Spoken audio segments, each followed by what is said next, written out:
Welcome to Outlaw Radio on a Monday night, live from the basement. I am Kevin Barnes. I am the host of Outlaw Radio. I'm normally here with a group of people.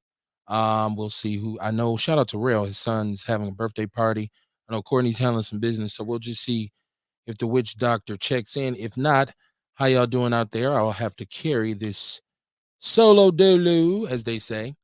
There's a number attached to the show, 262-202-5131. 262-202-5131. Welcome to the show where you're always right, because usually we deal in opinions and everybody has the right to their own opinion. Therefore, you can't be wrong. Let me see if my chat room is up and popping. I got it.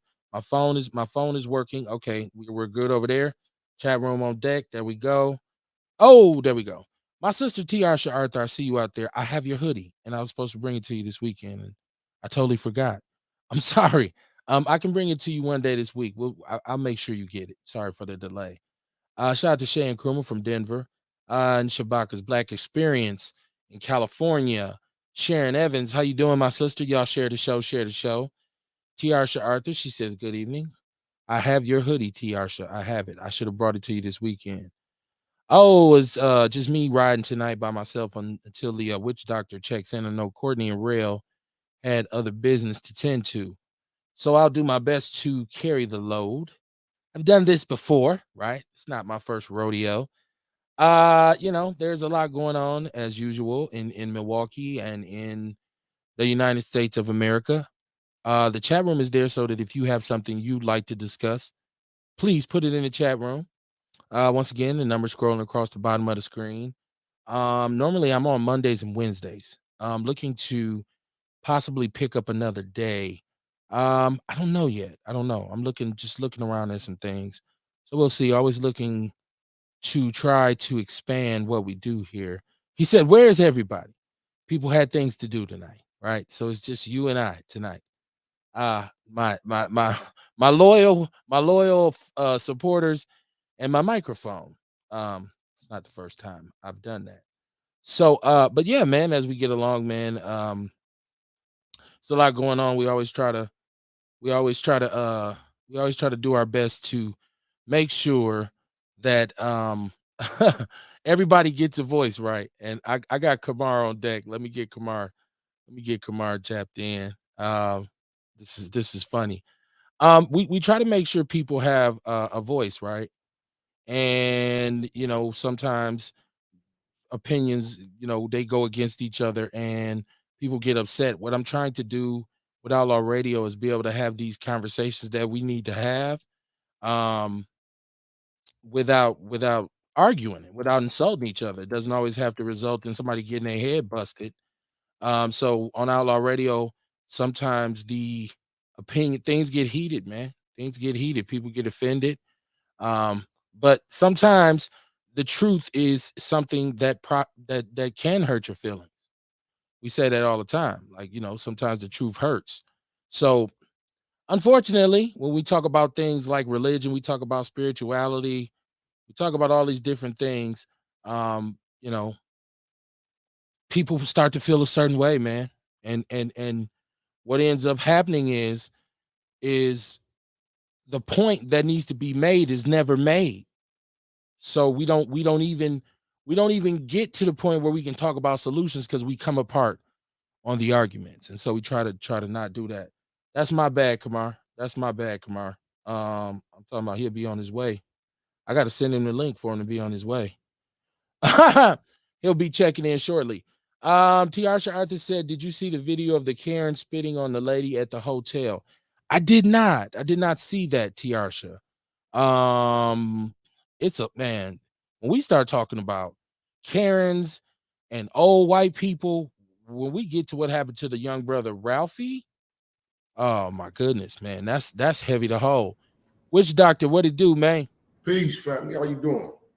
I'm good, man. That's my fault, man. I thought I sent the link, but I did. What the and hell? and I'm over here talking about, yeah, I guess they got something else to do, right? Like, yeah, like wait for the link, motherfucker. Hey, I'm sitting here at my table peacefully.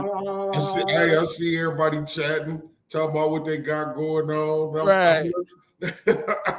Son, crazy, man. Old people shit, Kamar. For real, for real. How you Yeah, doing I tonight, get it. man? I'm all right, man. I'm all right. Yeah, I was just Either talking to be about here or not to be here. yes, sir. And I was just talking about, one of the how we try to position our show as a place where people can have opinions and be able to talk about tough things that apply to foundational black Americans and still be able to leave and say, I agree to disagree. It ain't gotta be bitch ass nigga, hoe ass nigga, and all that shit. So I was just talking about that. But how was your weekend? Because I seen you was out here. You was out here. Oh yeah, my weekend was good, man. I did a blackout Saturday. It was a great turnout. You know what I'm saying? I brought them smoothies out, man. Oh my God, man! I did my soursop sea moss smoothies. Man, listen, I brought about 20 of them, man. They was gone in the first hour and a half. I had to go back home and make a bunch more. So it was live, man. These smoothies is a hit. If y'all ain't had them, y'all better get them, man. Look, this one right here. Soursop, pineapple, and strawberry. Okay. Just soursop, pineapple, and strawberry. That's simple, y'all, and it's that damn good. I ain't Not bullshit. does that have sea moss in it as well? Yep. Sea moss as Okay. well. Yep. Everything. All my shit got sea moss. Everything. Okay. Okay. Gotta get that up in there. I gotta give me some of that. They're talking about in the chat room. I didn't see their so the sister beat her up because she spit on her. I didn't see that. I didn't see that. But I seen Kamar. I seen you all, man. You crazy. Your real game is crazy on Facebook. It's funny because now it's just coming. It's just everywhere. I just see reels and I'm like this boy done went full tilt. Instagram. I saw you and your lady. Y'all went Instagram public. I saw Yeah. y'all. I said, look at Kamar. Yeah, man. Hey, you know what, man? Listen, I get it from I'm picking up game from Truman, right? Truman McGee from Funky Fresh Spring Rolls. Okay. Man, his marketing game is on 1,000. You know what I'm saying? And I always say, if you got a business, you need to promote that business like your life depended on it. You know what I'm saying? So Right. every day you're gonna see more reels, more posts. You're gonna see my shit everywhere. You get tired of me, block me. That's all you gotta do. All you But your got to do. friends gonna be sharing my stuff, so you still gonna be seeing my stuff now. Yeah, man. And that's good. And like I said, I'm looking at right now doing some stuff with just promoting the show differently. So I that's why I say I dig that shit. Is it's cool. And they offer me, I'm gonna tell you the truth. They offer me like make this a reel, make that a reel, and I just don't do it. I hmm I need a video editor is what I Hey, need. I done figured out, hey, Kev, I done got mine to the point, man, where I've been making money off of Facebook. Okay. You know what I'm saying? Like I've been making money off of Facebook. If you notice on some of my reels, they got ads running on the bottom of them. Not Yeah, I all don't of them. They got to qualify for Facebook, and that right there is what I'm not too sure on. So some of my reels qualify, and some of them don't. You know what I mean? But when you see those ads on there, you know they're getting paid off of. so shout out to Tiarsha Arthur. She sent me this video. I'm looking at the video of Karen spitting on shout out to Tiarsha. Yeah, she got hands and feet put on her. I mean, there's another video where there's a brother with a camera and there's a white dude being, super citizen, and he's running up on him and he's telling him, "Don't run up on me, don't run up on me." And then all of a sudden they show the white dude at the end just battered and bloody, and he's like, "I told you, don't run up on me." We talk about the audacity of white folks all the time. We talk about this all the time, man. And I guess that's where some people's argument about Trump kind of I know for me, and I won't say some people, I'm some people, right? Like I feel like Trump was kind of like the lightning rod for this kind of over the top white folks behavior. That's not to say historically we hadn't seen white people show their entire asses, towards black people, but it seemed like it was a reawakening under Trump. It seemed like they were almost polarized by Trump for some reason. And people say, well, he wasn't racist. But when I see his supporters, you talk about what was it, an elderly black man at a Trump rally and he gets punched in his face? Yeah. This kind of stuff was happening when he was campaigning. And people were just kind of like turning a side eye to it. So but yeah, white people, man, with the That's what I'm saying. The young brother Ralph Yari, Ralph, is that his name? I'm pulling it up. In he went to the Y'all, wrong door. y'all or something like that. Yeah, he went to the wrong door looking for his people, and the white man shot him in the head, and then went over and shot him again. It's like, whoa, man, like, okay, right? And we see this because we talk about Zimmerman and with some of the things the police have done. But golly, man, it's always disturbing to see that. And I remember here, there's been a couple incidents where an elderly white man murdered a young black man. I can think of two off top, right? I can think of two. And so I think when we saw that video of him holding the mentally how do you say it now? How do you say mentally I don't know. impaired? I don't even know how to say it. Mentally ill. I don't know. Hey, ain't that crazy? We don't even know how to talk no more without Right, offending right. nobody. The special needs brother. When he had him by his throat, it's an elderly white man. He's not So, special needs, Kevin. yeah. Somebody's gonna come in and say, you can't say that, right? Whatever. Erica Hunt. Shout out to Erica Hunt. She said, I've been putting my toe in the digital marketing world as well. I'm just getting into it. Just because I gotta put a spin on it, right? I have to make sure we push this to where it needs to be at. So you'll see. Once I catch me a video editor, it's to the moon. It's to the moon because it'll be everywhere. Trust me. People will get tired of seeing our show. Trust me. She said, I've been saying that for the last 2 years that white haters think Trump was their past to go back to 1950. I don't know if it was just me. That's what I'm saying. Was it just me who felt that way? Like, white folks you always had to keep an eye, right? I keep an eye on them in terms of how they act. And see, any white person that's listening to the show, because I know when I did start to promote the show, start boosting posts on Facebook, and it went out to people who were random, I guess. And white people were seeing the logo and seeing the concept saying that this is a podcast for foundational Black Americans. And they were saying, well, can white people watch? It was this kind of, so if you white and you listening, I want you to understand that this is meant exactly how I say it. There's an issue with older white people with the way they behave towards people of color. And I don't think anybody can deny it. When you look, even the white lawyer lady, when the young brothers and sisters were protesting here in Shorewood, and this elderly white lady was a lawyer. Well, she gets out her car and spits on a teenager. Like, this is the kind of people that we deal with, right? And you can go in a store, like, I mean, listen, real shit. Like, I've been in Germantown or Menominee Falls with my wife, right?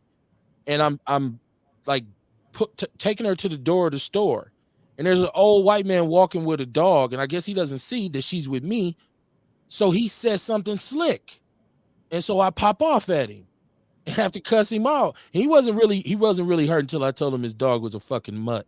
Then he really said, "Oh my God, come on, really?" He was really hurt when I called his dog a mutt.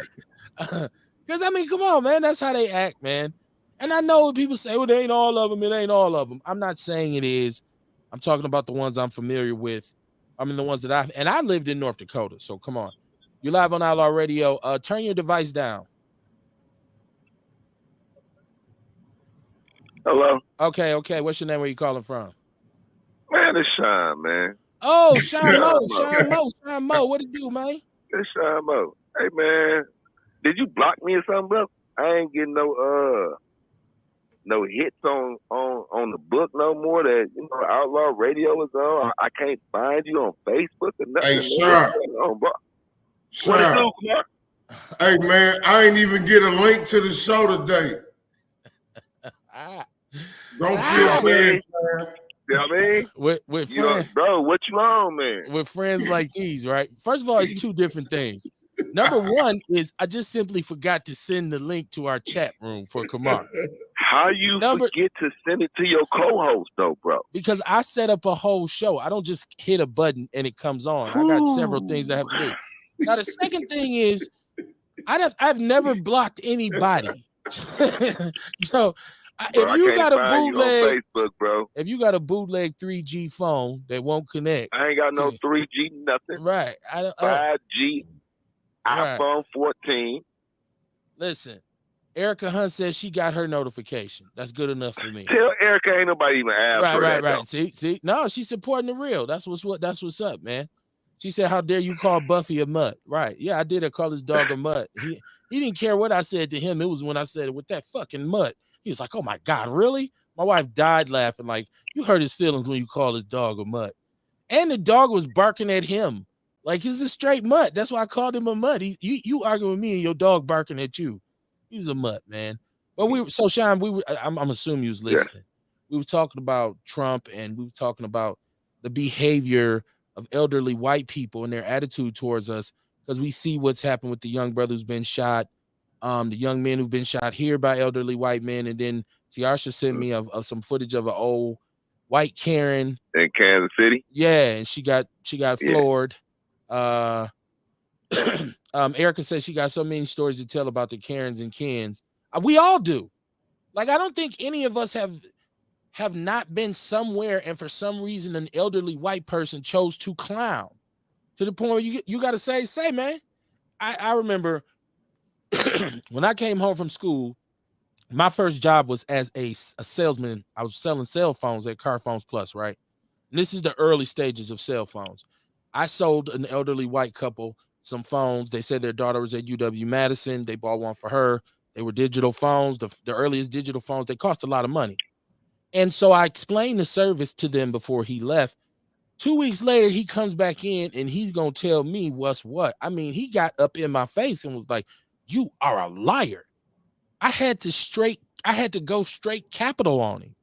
Like, man, I will beat your old ass up in this, like verbatim, like to the point where he had to take a seat and his wife was like, "Oh my gosh, I'm calling them." I'm like, I don't give a damn who you call. And so as far back as I can remember, I've always seen elderly white people with an attitude towards us. Like, it's just, she said you could have talked about his moms and his wife, but his dog was too far. Hey man, I just want to match his stupid with mine. You know, You're not about to ask me to analyze and diagnose these motherfuckers, are you? No, we just talking about the occurrence of Thank it, you. and the fact that we notice because everybody wants to make us think like racism and discrimination is a figment of our imagination, right? Like, you always hear people say like black people basically cry wolf, and in some cases I think it's warranted. Some cases I'm like, that's not racism. I get that as well, but I think none of it takes the real truth about there is a pronounced attitude towards people of color from white people, no matter how much they deny it and say, "Oh, it's there," and we know it. I guess the problem is that we know it. So we were just discussing the different occurrences. Sean Moore, Tiasha Arthur says, Sean Moore, unfollow and then follow again. When Facebook does updates, it knocks the notifications off. I found the show today by looking up Kevin's name. Come on now. Man, my people, man, they support your brother, man. Bro, that didn't deserve no applause. Yeah, man. Give it up for the Outlaw family standing with your man. So, you know what? Tiasha and Erica, give us an excuse as to why he so often forgets to send people links and shit. Kamar, I think that's the first time in a very long time I have forgotten to send a link, correct? Come on now. Yeah, it's been a while. No, bro. The last time I was supposed to be on the show, you forgot to send a link. I might have said I forgot to send a link. I don't think I actually forgot. Wow. Worse, bro. That's even worse, bro. Oh, Sharon said we need to watch Some Black People too. I have an issue with black people who marry and have children with white people.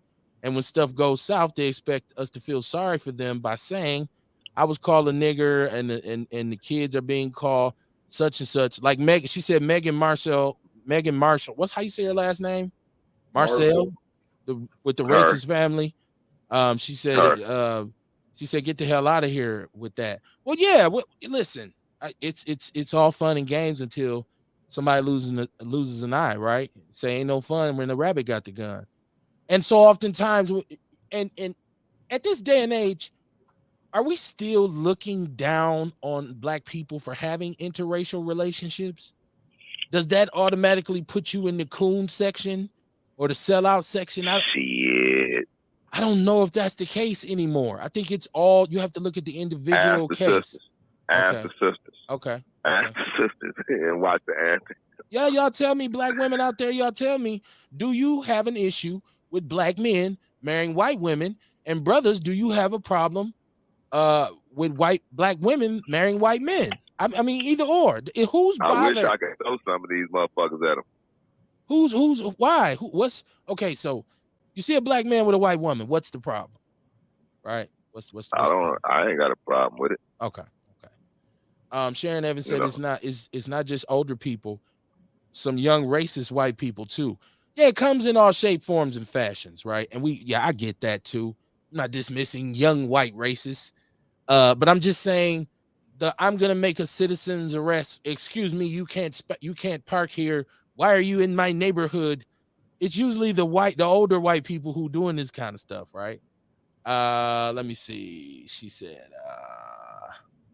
well, with the work I do to get people to vote or join in the union, I'm always starting conversations with people I don't know, and I'm worried to run into a Karen and all they see is my fine blackness. It could be a problem. She said, you're free to love whoever you want. That's one sister. You love whoever you want. Dion said, I don't respect interracial marriage or dating. Why is that, Dion? Why don't you respect it? Listen, sometimes you just have to find somebody to love your ugly ass, right? Like you can't be chasing a ghost. You say, I better settle down where I can. Look at me. That's how some of us got to really do it. Can I say ugly still? Can I still call people ugly? I don't know. Yeah. Yeah, these motherfuckers. Some people are really ugly. Okay. Ugly. They ugly as motherfuckers. I thought you might have to call them facially challenged or something now. Like, call them that too. You're facially challenged. For real, thank you for not saying I'm ugly. Right? Why do I say why ugly people talk like that? I don't know. I have an issue with it. This is my brother Shay. He said I have an issue with it, especially if they're dating a suspected white supremacist. Oh, okay. Strange bedfellows, but okay. Dion says these people I don't think we were going that far, were we? I mean, it's whatever. I asked people for their opinions, and he gave me his, and so that's what. Oh shit! You know, and listen, there are some.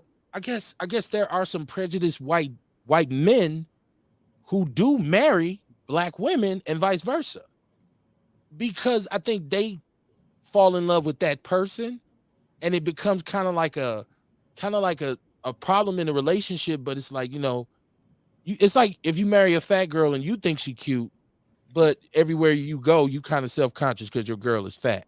I don't know. I don't know. So let me ask you a question though.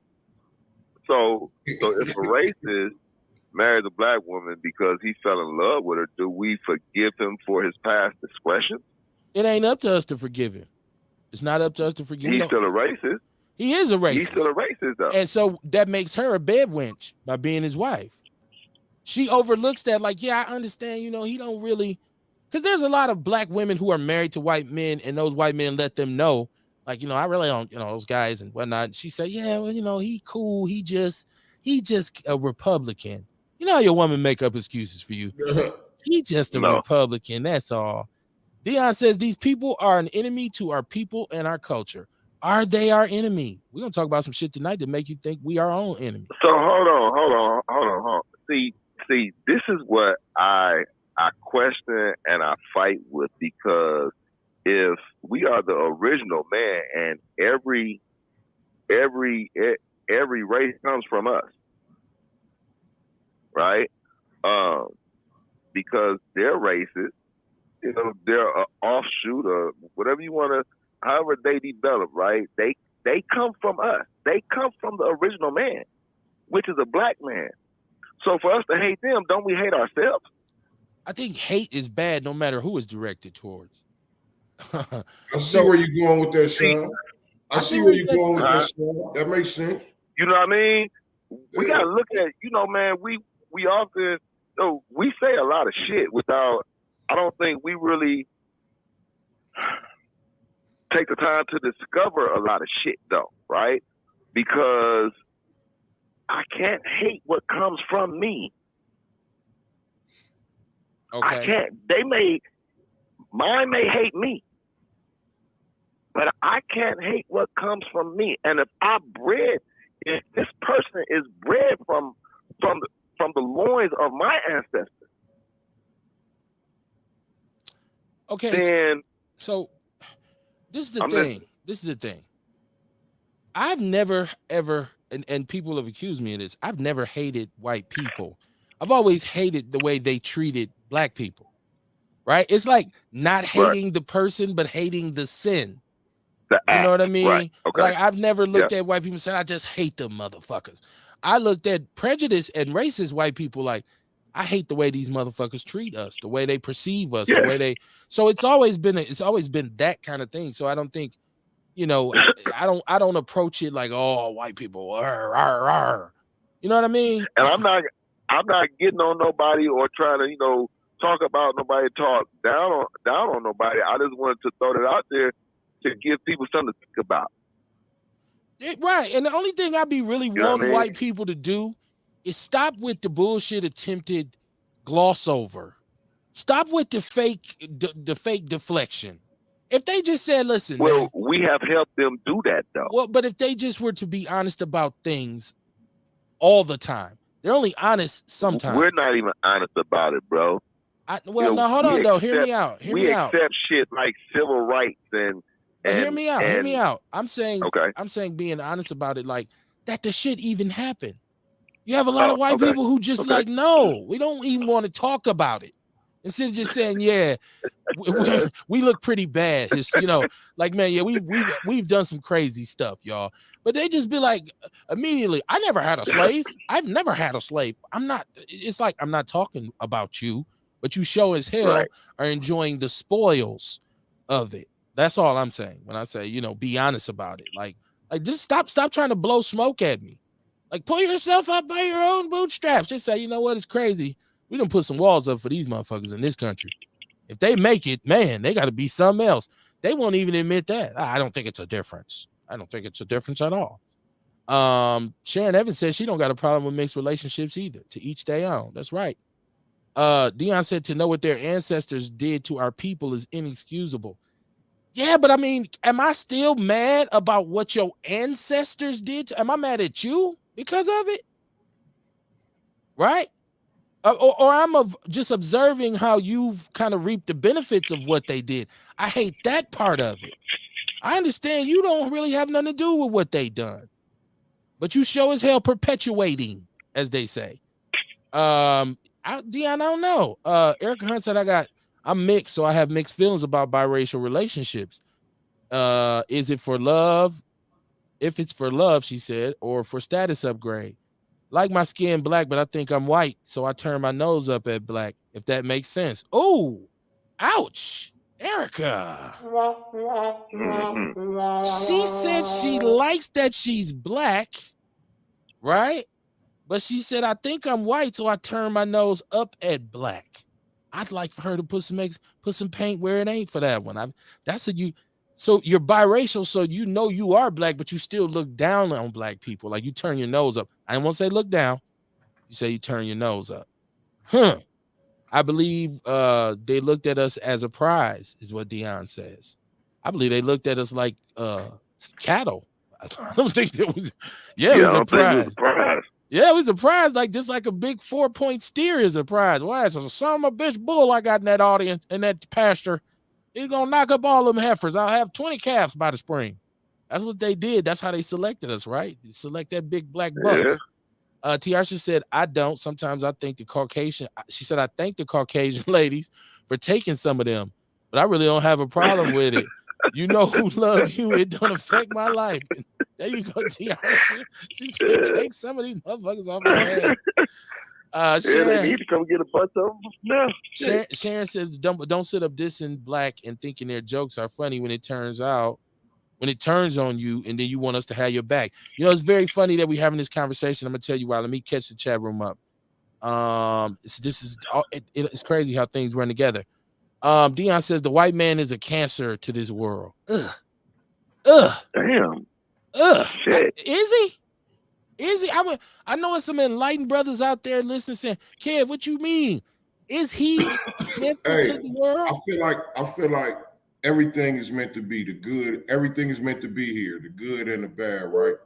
Like white people, they serve a purpose too. You know what I mean? It's a bunch of bullshit they put out here that make us wake up and remember who the fuck we is. You know what I'm saying? Like, okay, all the conspiracies, we all figured, you know what I mean, that they invented COVID, right? That was something they did. Figured they tried to take out us, race annihilation and shit like that. Um, but it kind of backfired because a lot of us now I'm talking about black people. You know what I mean? Like the shit white people did, the evil shit they did. I'm trying to point out the good that we bring out of it. You know what I mean? You got different black businesses. You got more people looking out for their health. You know what I'm saying? In a holistic way.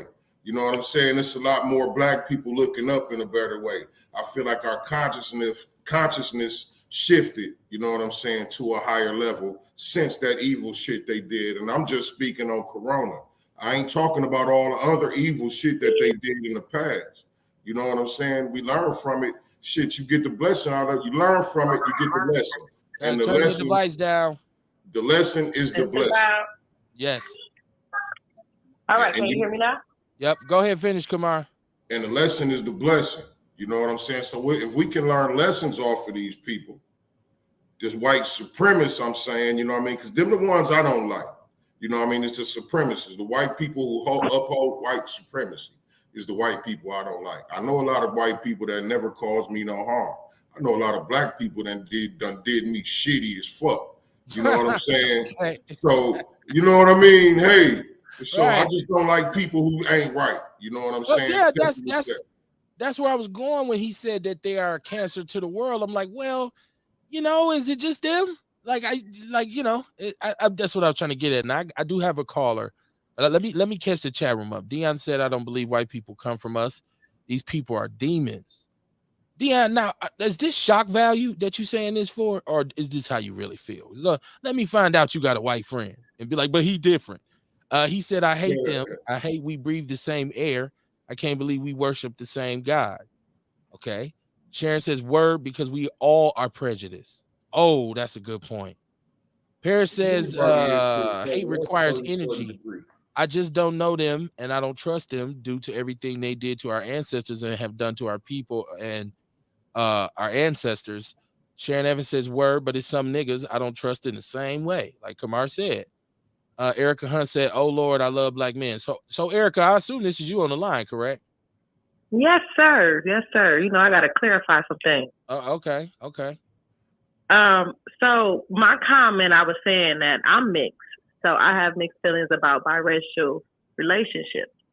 On one hand, is the relationship for love, or are we talking about a relationship between, say, for instance, a traumatized black woman who doesn't feel like she's a black woman. She kind of identifies as a white woman, and now she turns her nose up at people or at the black community. She won't date the black community because she doesn't want to be associated with the black community for whatever reason.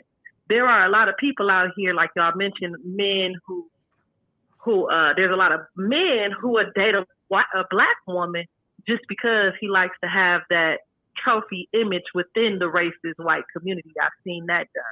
So my comment was really just to say, is it for love, because you guys love each other and really want to raise a family together, or is that biracial relationship for status upgrade? Meaning, I'm only dating white men because I want to be able to move up the social ladder. Got you. Not me. No, Not I thought me. that wasn't I love black men and never dated outside of the black race. That wasn't a part of your comment that I said I wanted you to expand on, which is you said you're biracial, so you know you're black, but you still turn up, but you feel like you're white, so you still turn your nose up. No. Okay. I get insulted when people call me white. Oh, okay. That ain't what the comment said, but okay. Yeah, I be trying to text fast. I'm doing ponytails right now. Oh, okay. I'm multitasking and listening to the show right now. But I was just typing fast and didn't really know how to word it, so I got on here and just clarify some things. Now I identify as a black woman. Period. I don't give a fuck what they said. I don't care how much y'all laugh at Ancestry.com, but I am more Nigerian than I am anything. And as a child, they made me believe through foster care that at one point in time they tried to hide me and blend me in with the white children to protect me from the racist white folks. And then coming up when I became an adolescent, I was too light for some and too dark for the others. So I really was always a loner. But I've always dealt with that. And that's why I got mixed feelings. Like, is it because, you know? But yeah, I identify as a Black woman.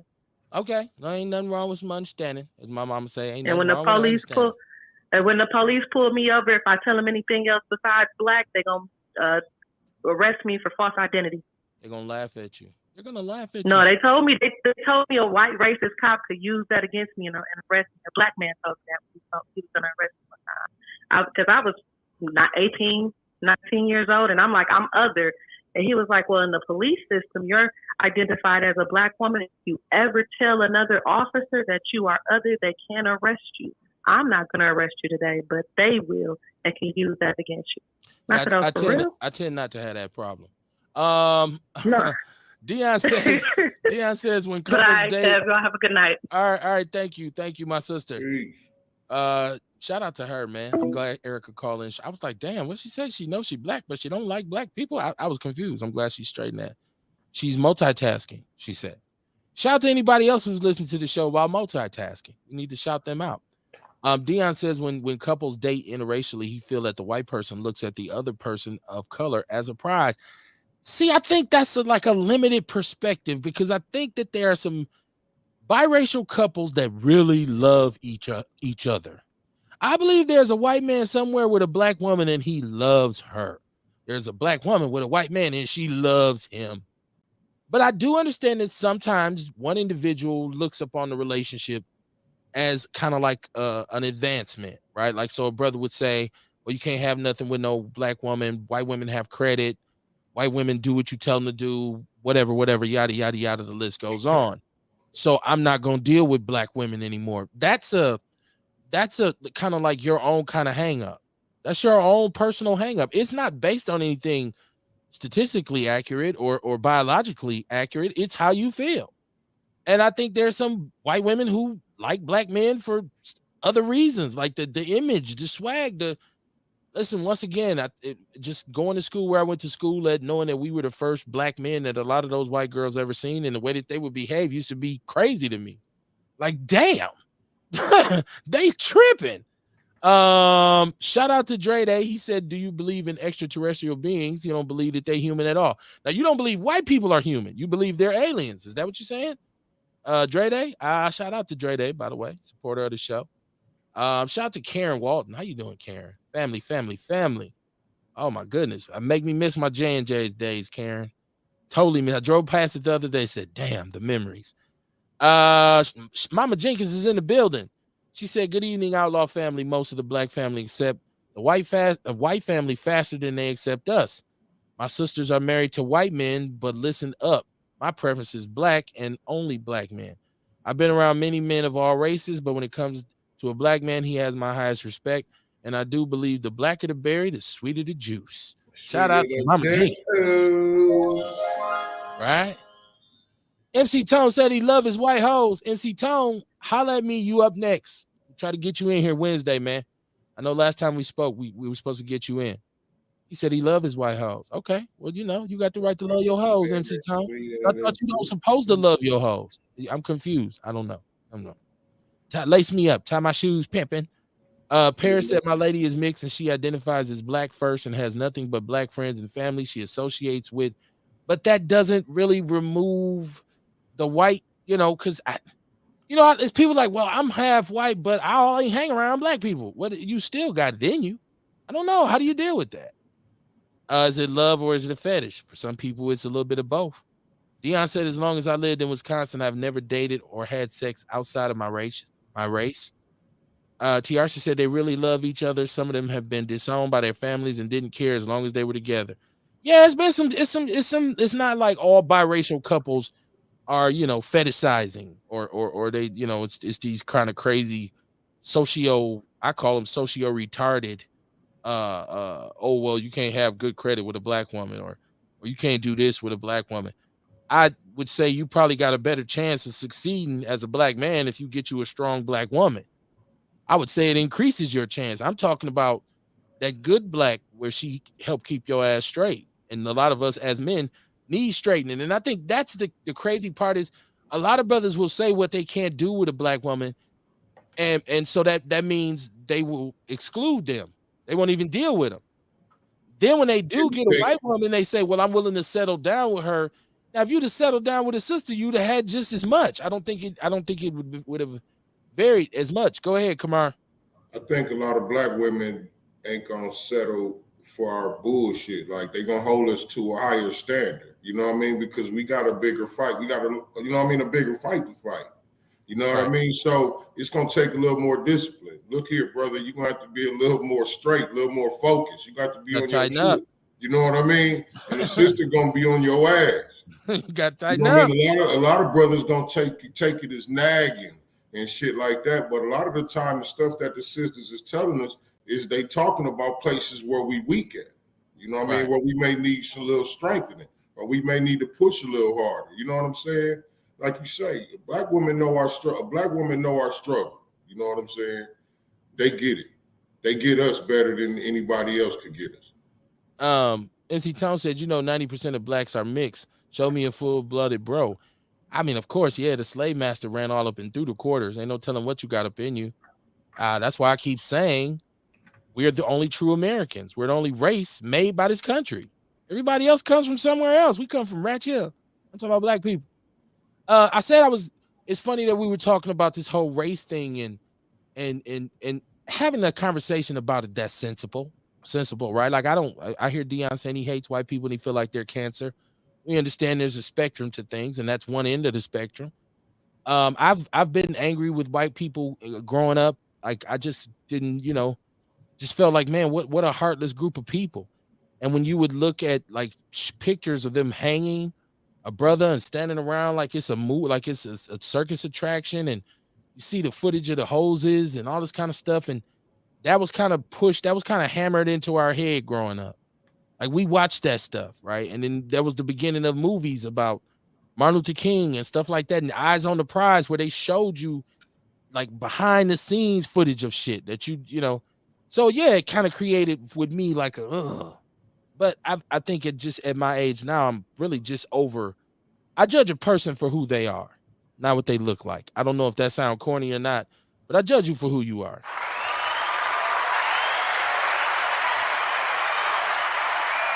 And I said that to say, because I know some ugly people who act beautiful, and I know some beautiful people who act ugly. So I can't really judge you on how you look. It's got to be about who you really are. Let me see. MC Tone is in the chat room.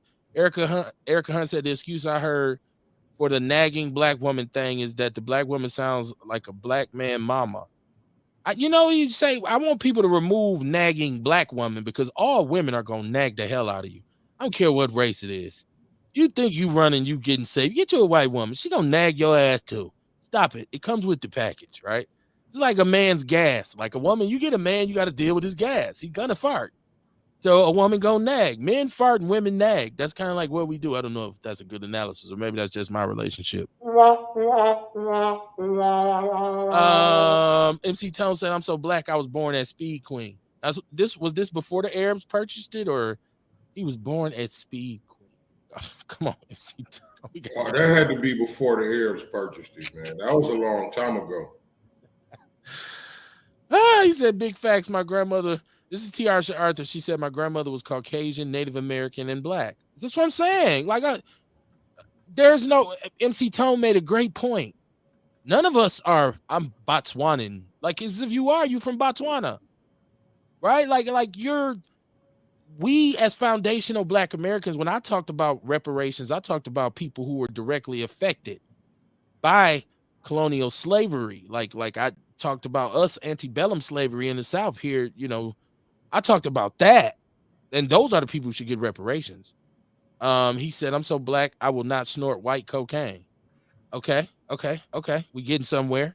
Said they say white women don't sound like they black mama. I didn't have a problem with how my mama sounded. I think she gave me very good advice. And I'm talking about me. She said, he said Tiarsha Arthur Creole. So no, I was making we start talking about race. finally, after a few years, OJ Simpson has responded to Jay-Z from the story of OJ, which to me is one of Jay-Z's best songs he ever made, right? And I'm a Reasonable Doubt guy, which means to me, he has so much classic stuff on Reasonable Doubt. It's one of the top hip hop albums of all time. As a matter of fact, when I talk about Jay-Z's place in my top 10 or whatever, I include him just because of Reasonable Doubt. It was that great of an album. But the story of OJ, which was off the 444 album, I believe, and there was a quote by OJ a long time ago in which someone criticized him for living the superstar life, the Hollywood life. You don't care about the people. You're not putting your name behind any kind of social causes.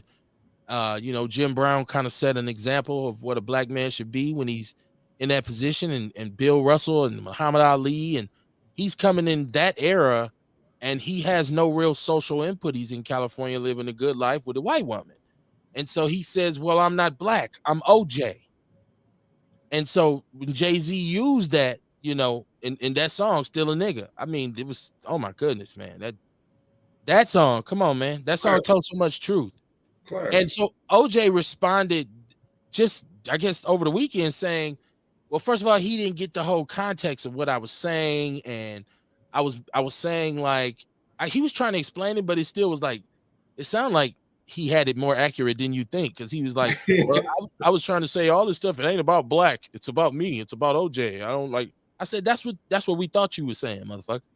You were separating yourself from us. I'm not black. I'm OJ. He also said in the same speech, that everybody can't be Martin Luther King.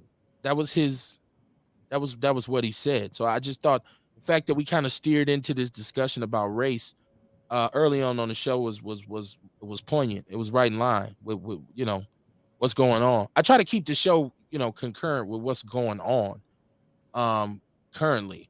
Let me see. Mama Jenkins, you're right. The 1619 Project was the epic of defining race. Well, I like the aspect of critical race theory that explains the legalities of racism. It kind of takes the emotional part out of it and says the reason it was allowed to exist for so long is because it's been legalized. Institutionally, the country was very slow at taking the necessary legal steps to stop it. Like, how long was it legal to enslave a person? A couple hundred years. How long was it legal for you to lynch a black person? A couple hundred years. How long was it legal for you to redline them? A couple hundred years. Discriminated, all these things. The United States moved very slowly on acting. It's chopped and screwed almost. Mm-hmm. So when we talk about critical race theory, we look at it from that perspective. Well, why did slavery happen? In a country that's supposed to be free, that's supposed to be a democracy, you have to look at the legislative policies they had in place at that time, and you get right down to them saying, well, in order to justify that, we say they're only 3/5 of a man. So that's why we can enslave them. That is a legal thing. That's a legal thing. If you say legally you're less than, so I get to do whatever the fuck I want to do to you. Until we change that, we got to come up with anti-lynching laws. Why? Well, because apparently some people think it's cool to just lynch black people. And they didn't even move into the South even after slavery. We go into Jim Crowism. It was in some cases, my mother used to tell me it was worse. She was like, it was worse. Like as if they were mad because, well, I know they were mad because, some people would say they lost the Civil War. So, I mean, that's just that kind of thing. Let me see. I remember Reasonable Doubt, album 2, You Can't Knock the Hustle. Come on, man. Don't get me started. On Can't Knock the Hustle with Mary J. Blige, boy. Politics as Usual. Come on, man. The Story of OJ was one of my favorites by Jay-Z. Okay, Shay. Okay. He said, we're all mixed due to the transatlantic slave trade, and some have more pronounced Africanoid features, big lips, big nose, etc.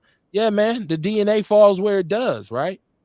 You don't know who you, because you look back in your family, normally it's somebody who looked just like your ass. That gene pool kind of spreads and gives out things as it feels, as it sees fit. Let me see. He said, Dion said, I look at Tim Scott and Clarence Thomas. They not black, but they are black. But as hard as it was for me to admit, because one individual who I always thought was just a profound idiot was David Clark. I thought at one point I felt like David Clark was the most self-hating black man I had ever heard speak or seen. You know what I mean? Like I really, and he was the poster child. Here he is with his white wife, with his cowboy hat. Why you got a cowboy hat on in Wisconsin? I don't fucking know. I know you're the sheriff, but you ain't Wyatt Earp. It was just, I remember, listen, when I used to do this show, I would do, especially on Blog Talk, because you have to do intro, you got to write an intro paragraph on how they, intro write-up, how they promote the show. And I used to always talk about what we're going to talk about tonight, and I would get to the end and say, and why is Sheriff Clark wearing that dumbass hat? Nobody ever had an answer. But I just thought, but even in my mind, what I came to understand is he is black, though, but he hates his own race. He's black and he's mad because he can't do anything about it.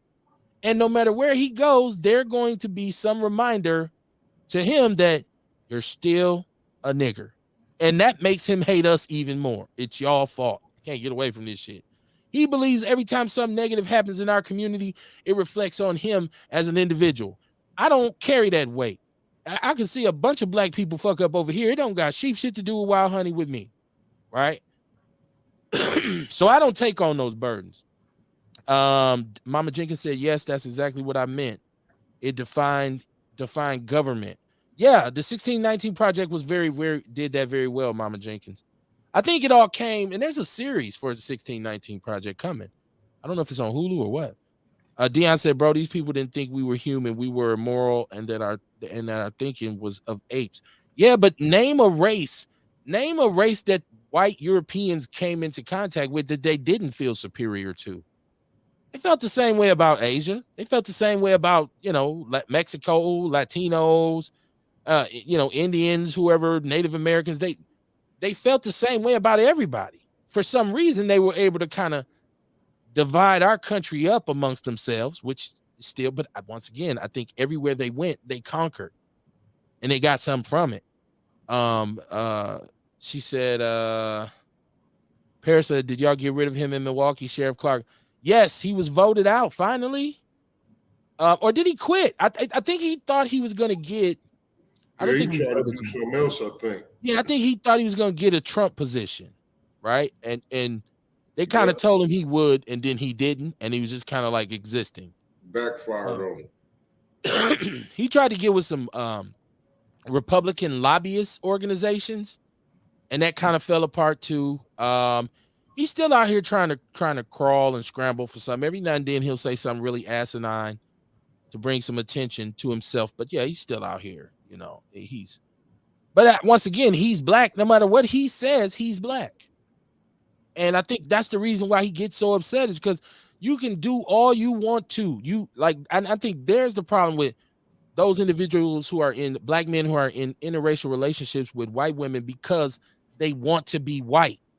That's now, in that case, when you whitewash yourself, like you marry a white woman and then your whole, anything that's black about you goes away and you become one of them, quote unquote. Then I say, sell out ass dude. Look at this dude, super whitewash, right? Like he over there living his best white life. And some of y'all know y'all know what I'm talking about. I hope that don't come off as racist, because I don't have a racist bone in my body. Said the self-hatred is real. For a lot of us, it is.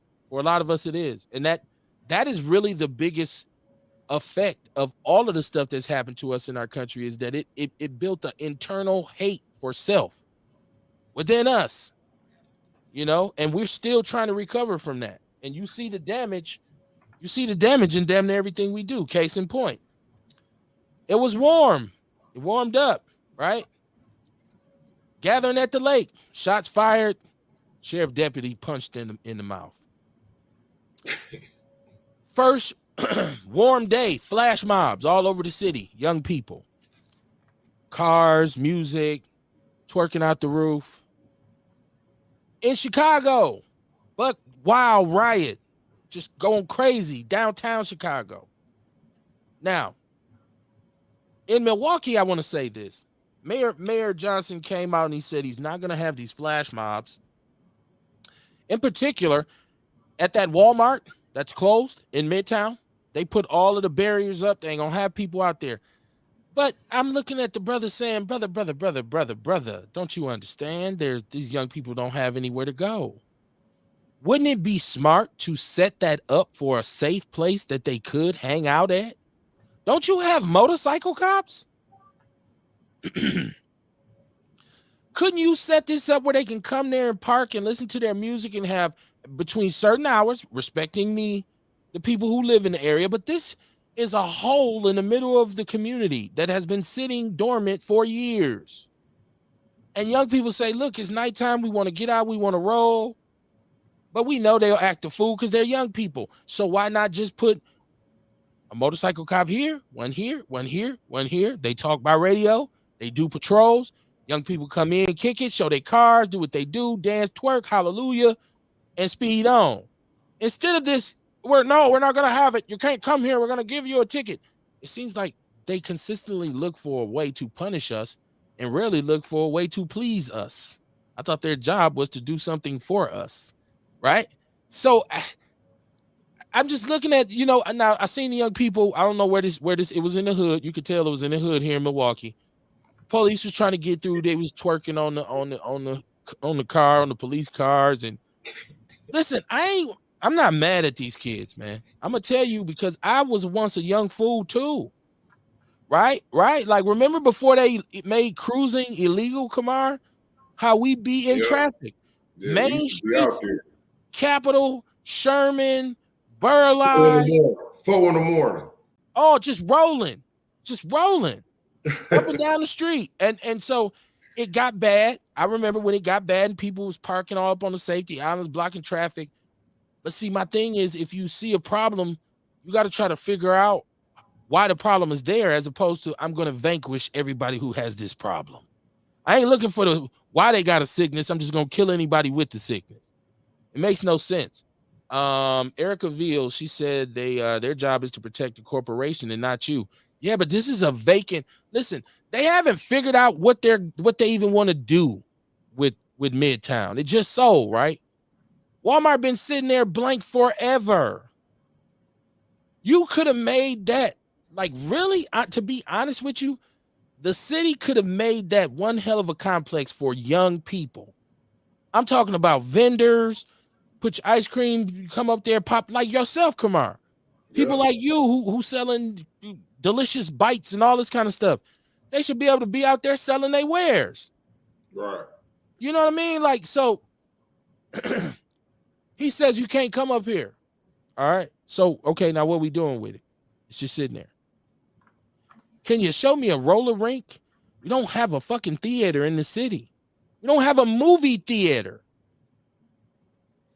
But you want to say it's going to be illegal. It's going to be illegal. She said it's not in the budget. It's business, though. It's something you can make money off of this. These young people are looking for something to do.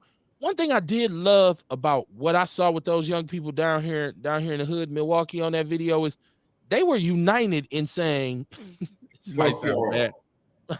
They was united in saying, fuck y'all. Thank you. They was serious. Like all of us together, and we ain't worried about going to jail. We don't care. We don't have nowhere else to go. We sitting here kicking it. We got our music playing. Now the problem is, you got the girls twerking and all this, and this weed being smoked and all obviously liquor. The problem is it needs to be regulated towards the end before the shooting starts. We're not gonna wait till somebody jump off and then be like, "See, I told you." No, you practice preventative medicine. So I'm just saying, like the city of Milwaukee, they're always crying about we don't generate enough tax revenue because we don't have the employees. We don't have the corporations with the employees like we once had. The industrial aspect of it. Well, okay, well, let's make money. Invest in yourself. Why wouldn't the city, instead of a fucking train, instead of a train that goes in a circle, you telling me you can't put some money into that Walmart and make it a spot for people to be able to go in the summer that's safe? Like, I should be able to bring my kids out there and go get some ice cream or whatever. But no, you want me to go to Tulsa, you want me to go to Brookfield, you want me to go to Glendale, where they don't want my black ass anyways. Now it's double bubble, right? Let's see. She said no one wants the responsibility or the liability of a place like Midtown Event Center, and there's no way they can make money off the community. Listen, what do you mean they can't make money off the community? If you build something there that the people can utilize, even if, like I Hey, said, make it a theater. charge them $5 to pull up. That's right. It's a car park. You want to come in Yeah, and show your ride? come We hang renting out. out parking $5. spaces. That's right. And if you want to vend, I'm gonna charge you a permit fee. Yeah, You feel me? can So make I'm it just good. saying, if you think creatively, if everything is about I'm gonna put my boot on their neck, then that's what you end up with. You end up with a bunch of kids saying, fuck y'all don't care about us. Right? Like we keep talking about they don't have no love for the community. I think they act a certain ways because they feel like the community ain't got no love for them. And in a lot of instances, they right. Nobody wants to be bothered with them. Right. These is our children, though. What my shirt say? These are our sons, our fathers, our uncles, our nephews, our grandsons, and our brothers. They are somebody, right? We allow, and see, we as black people sit back and say, yeah, goddamn, I'm glad them police came and got him with that loud music and all that. Like you ain't never been young before, right? Stop it, man. Stop it. In my day, we didn't have that. Well, I'm here to tell you, I grew up in Milwaukee, and in our day, we had plenty different places to go. Like Kamar and myself just alluded to, we would cruise. Summertime, we ride the whole city. We everywhere, man. Let's run over here. Let's run over here, man. Let's go pull up over them over there. Come on, man. You go to the bar, you don't even go in for 2 hours. You stand outside. Everybody pulling up. So it's just like, man, now they don't have that. Some of it's due to some of the shit that they do too, because they will get it popping. But I think it's plenty of money to be made there. I think it is. Tiarsha said, Kevin, some of these young people messed it up for themselves. Not all, but some were shooting. Yeah, we have problems. That's what I said. That if you go to the lakefront and bust your gun, you're an idiot. She said, shoot them up, bang, bang. Nope. Well, once again, I'm talking about if you regulate the situation by placing visible cameras, have it well lit, and have police patrolling on motorcycles, and have police sitting there in cars. They ain't gonna do nothing. I'm telling you, if they do, then you know what to do. Lock their ass up. I think it's better to try something than to sit on our hands and say, what we gonna do? What we gonna do about these kids, man? Because right now it ain't working. She said, not in the budget. I hear you, Erica. I hear you. Not in the budget. Not in the budget, right? Not in the budget. But you seen this though, Kamar. And we knew that the young people was going, we knew as soon as the first warm day came, they was going. Mm-hmm. Pull So up. So why wasn't the city prepared? See, this is where I get upset with Milwaukee. Hey, just like they don't be prepared when they know it's finna blizzard, when they know it's finna be a motherfucking rain. They know, they just don't give a fuck. They want it to be problems first. I think it's as simple as, hey, y'all, it's warm outside. They're congregating here. Okay, let's get some motorcycle cops dispatched into that area. Let's get a couple squads over there, y'all. Make yourself visible. But to have a meeting the day before to say, hey, y'all, tomorrow's supposed to be 80 degrees. We're gonna get mobile tomorrow because we know they're gonna be out here. And some police officers may say, Kevin, we already do that. I don't know that you do, because if they're allowed to get 200 deep in a flash mob and not one of y'all have shown up yet, and tell me you ain't know. So Mama Jenkins said, turn it into an outdoor skating rink. Back in the day, we went skating in Chicago at an outdoor rink. The city don't care, but they better not take their bus to the Deer District. It's a damn shame. All these vacant lots and none for our people. Now look on 35th, they're getting ready to open up a space for food trucks and a live music outdoor facility. Listen, I don't like to do the black-white comparisons, but their spaces they build skateboard parks. Have you ever seen a skateboard park in a black neighborhood? No. But you know why they built those skateboard parks? Because there were groups of kids who was riding skateboards in that area. They were messing with the businesses, all in the parking lots in the streets. So they said, let's just build them a park and they can go to the park. And that's what they do. They go to the park on their skateboards. You don't see that shit. People say, well, you'd have to build a smoke spot here. a smoke spot for them to go roll their weed up there. That was bad of me to say. Hey, hey, cool. right? That's cool. She you said, know what I mean? Give them somewhere to go smoke. Shit, that too. Just right. They Just ain't let's fucking stop. with nobody. Let them go somewhere and sit their ass down. And right. And why do we want young people not to be young? Like, and I get it. I get it. But older people, we get to our age and we be like, man, them boy need to stop. You didn't stop. Who the fuck stopped you? The youth that I remember in Milwaukee, it was very few. We did our thing. We was out here, right? And people say, well, people wasn't getting killed and killed. Well, yes, they were. Because actually, that's where we initially set the homicide record at, is what, 92, 91? Those were our years. We was getting killed then too, killing each other.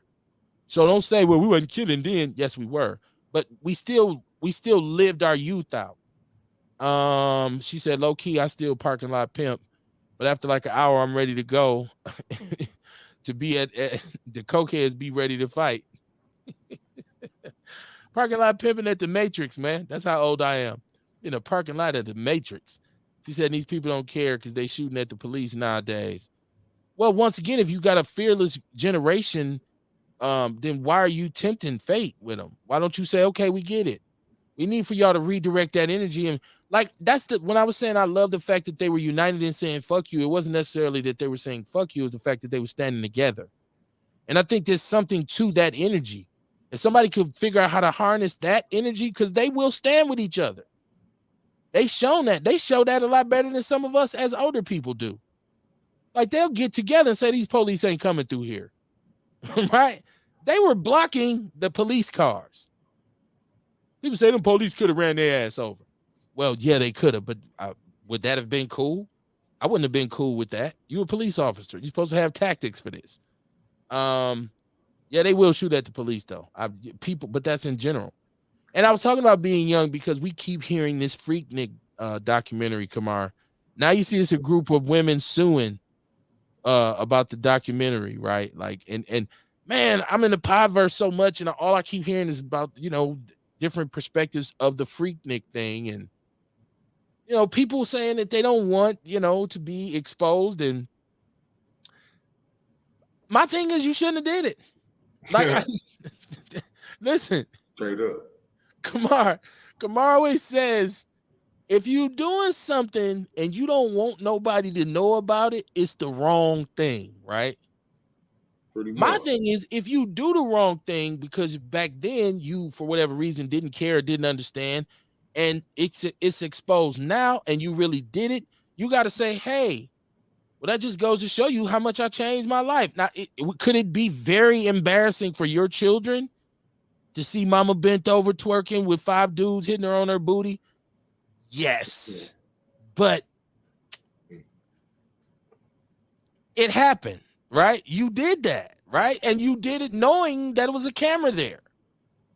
So, I don't know.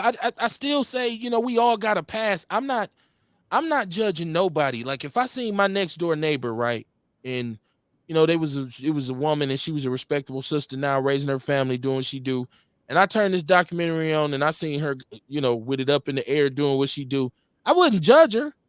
I might say something to her about it, like, man, you was kind of wild on the tape, wasn't you? But I wouldn't be like, you hoe, stay away from me, you nasty bitch. Like, come on, man, everybody got a pass, right? And I'm just so glad that it wasn't video cameras in places where I was at when I was young. Or I'd be embarrassed. I wouldn't be embarrassed. I'd be like, yeah, I told you. I don't think a motherfucker should get mad now. You know what I mean? Because, like, you think about it. Back then, when that was going on, that was the shit to do. That's what we was on. You know what I'm saying? You can't get mad now. Like, look at, like, nowadays, it's gonna be some older people looking back at these days at the shit they got caught on camera doing. You know what I mean? And it's gonna be way worse. You know Man, what I'm saying? Oh, worse. Oh, my God, you hitting it right on the head. First of all, you're gonna have a generation of old people with tattoos everywhere. Like, this is by far gonna be the most tatted generation of elderly people you've ever seen. Like, straight mama, up. Why do you got break a bitch wrote across your back? Like, oh, mama was once out here in the streets. Daddy got the street on his face. Like, but Tiarsha says, she said that was you all on Capitol that was acting up. Us Townsend Street people wasn't acting up. She said we was going to the open gym at Washington High School and walking to Sherman Park. Shit, me and T-Buck was out there every night. Every night. I didn't want to be the one I didn't want to be the one to break the news to her, Kamar. Man, me and my homie was there, man. We had a ball too. I used to be over there with y'all. Yeah, I know. You know what I'm saying? Like it was I used to go, man, come on, man. I would like to say out here. Summertime out here. Especially if you had a whip. I am out here. Right? Yeah. She said, Kamar, that's gold nugget. Erica said that's gold nugget. Once again, we all have our past, right? Like, and so you look back and you say, man, am I proud of everything I've done? No, we've made mistakes. I just don't think it should be a lawsuit. If you feel like this is damaging, I would say tell your kids don't watch it. For real, like you know, because they gonna watch it, right? And so it's gonna be like, Mama, I saw you on there, though. Like, saw you. Like, damn, son. I'm wondering, can they just go through it and blur out the faces, right? I'm wondering. Let's see. Mama Jenkins says, speak truth, KB. They just need something to do. When you ride around downtown, they got tables all outside, people sitting out eating, but we can't even keep a Starbucks in this area. All we needed was some security. Well, yeah, like that's what I'm saying. Like, I don't understand how we haven't connected the dots in this city to say, let's regulate shit so like it can happen right? Like, so if you got a bar, a lot of people are in the bar. It only makes sense to me as police to say, hey, we need to probably add some patrols in this area because there's a lot of people there. This is to protect the people who are at the bar. Because believe it or not, that bar pays tax revenue. The city eats off that money. They charge them for a permit and everything. So to treat it like, oh, well, we don't care. We don't care. No, you got to care. You have to care. Because we don't need another daycare. It seemed like we got more daycares. And when Chris Rock came here in the 90s and he said, man, I'm riding around Milwaukee, all I see is shoe stores and daycares. All you niggas do is fucking run. I was like, damn. She said Kamar was on Hour. His block was acting up also. I didn't. Were you ever on Hour? Nope. Okay. I was never on Hour. I can tell you that. I had cousins from over there though. I got homies. I got a bunch of homies over there. You know. Yeah, Hopkins, Hour, all of that. I got family over there. I ain't no stranger to the fellas over there either. Right. Wasn't my cup of tea. We, like you said, like she said, we had our own distinctive kind of culture on Capitol in which you was out here because we didn't. That's funny. We didn't have a community center in our neighborhood, and people don't really pay that like a whole lot of attention. We didn't have a Boys and Girls Club. We didn't have a YMCA. We didn't have anything. What we had was King Stadium, and we had Phillip. We had the Green Bay. You had Silver Spring, and you had Lindbergh. You went to the playground, and they hooped all day. Or you went to King, and you played football. We didn't have a community center. We didn't have none of that. So, yeah, she's right. We didn't have that. Of course, MPS Rec was at Phillip, so you can go up there in the summer. It'd be Coach, the lady we call Coach. She'd pass the balls out to the little kids and whatever. But other than that, we didn't have no community centers and all. I didn't grow up going to no Boys and Girls Club and all that shit. You want to go swimming, you went to Lincoln Park. I grew up in Westlawn. We had the Silver Spring Center over there. Man, I'm going to tell you, that was the shit, man. That's where I got introduced to football. Well, actually, my auntie introduced me to football. We was watching the Packers every Sunday. But the Silver Spring Center had an AFY football team, and I grew up. I used to go up there to the playground, watch them practice and shit, and I got on the team eventually. That's right. It was live, man. Gave me something to do. Yeah, I mean, if you went to the playground, you got on a warning team. I ended up playing for the Northcott Vikings because I stumbled up on that, which was an AFY team. You know what I'm saying? It just at Garden Homes, that's another big, huge playground and whatnot. So you got to get these young people something to do, man. We can't just keep trying to lock them the fuck up. That's just not the solution, and they don't give a shit about that. Juice Lady in the building. Lock them up. No, don't lock them up for real. Don't listen to me. I didn't mean that. Don't do that. That's not the solution. I seen you was out and about. I seen Rail said he had to do his son's birthday party. Shout out to him and his baby boy.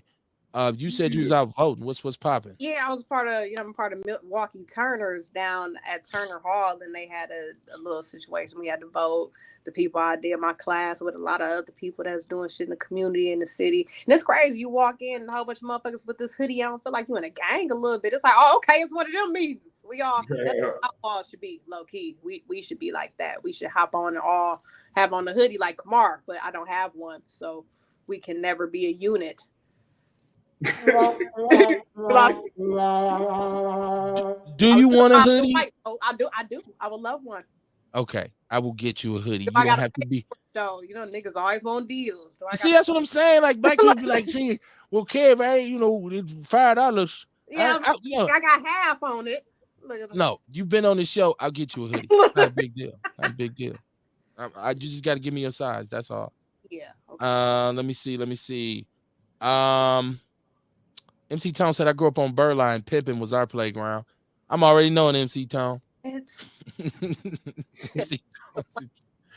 MC Tone will be here Wednesday, y'all. He'll be here. MC Tone is the pimp. Him and yeah. We gotta get him on. Yeah, man. Pimpin' been pimping since Pimpin' been pimping. Right. Yes, sir. Yes, sir. Yes. BJ Riddick said, Kevin, what it do? What's happening, my brother? How you doing? How you doing? Tell a friend the show's popping. She said felt. Erica Hunt said felt, sis. I don't know if she was talking about you, Turner Hall, or she was talking about you not having a hoodie. She said, yes, y'all were, but you didn't destroy shit and y'all were having fun. We used to race our road runners, Camaros, 442s, GTOs in the back of county stadiums. That was our cruise. Yeah, the moral of the story is you had somewhere to go, right? We did. There were things for us to do. Once again, in my youth, in particular, when I first came home from school, from college, as a young adult, 22, 23, the city was shaking. It was 9, 10 different. I mean, you could ride all night in bar hop on the north side, not downtown. Now, did some people get head busted? Ass whooped sometimes, shot. Yeah. But we had places to go. Not everything is shut down, and I do understand because you look at when they go downtown, when our young people are downtown, we seen the footage of them getting in the clubs, and it's like, damn, that was an all-out brawl. I'm glad my old ass was not there. But yeah, we got to do something for them. I get frustrated with these young people too. But come on, man. People, huh? Say young people. What do we mean? We keep saying young people because a lot of times when I see situations, it be niggas my age. So I mean to y'all that's young, I guess, but it be niggas my age. Some niggas old.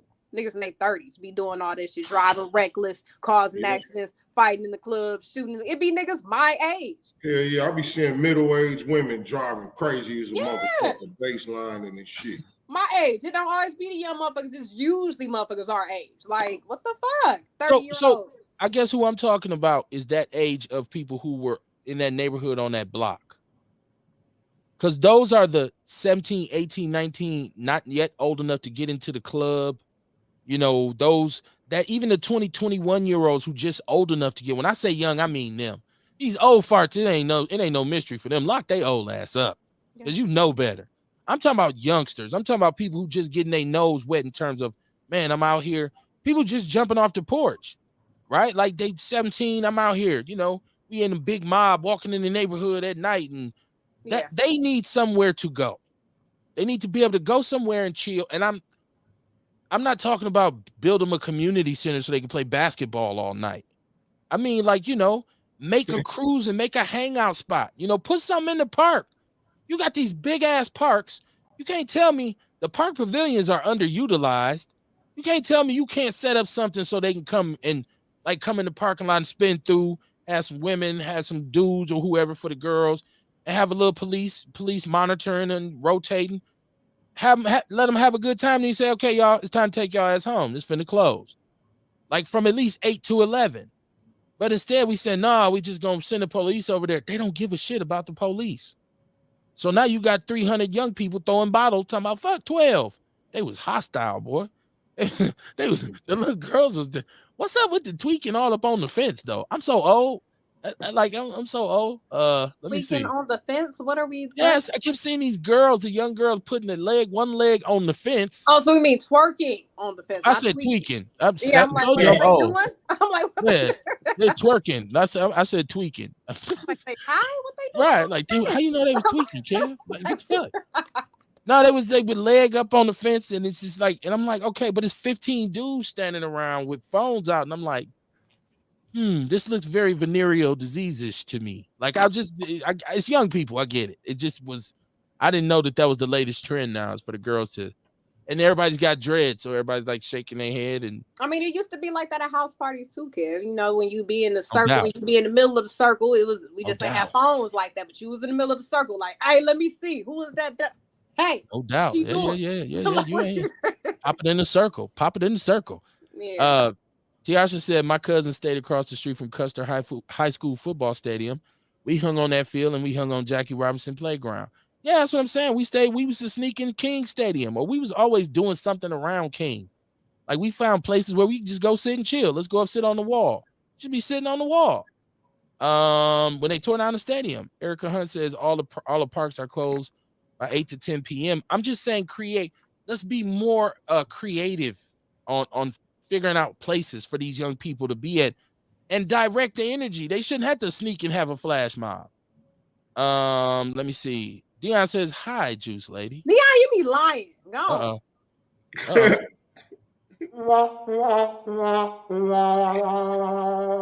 Kev, like the Juice Lady said, and this is Mama Jenkins. She said, like the Juice Lady said, the ones that's calling all the hell is her age. It's the stuff that they're smoking, them blunts. And them blunts now. Them I don't blunts. know that little fentanyl on it. I don't know these niggas. I got a little sprinkle. Yeah, I be riding in traffic sometime, and I'm like, what they smoking? I'm just like, damn.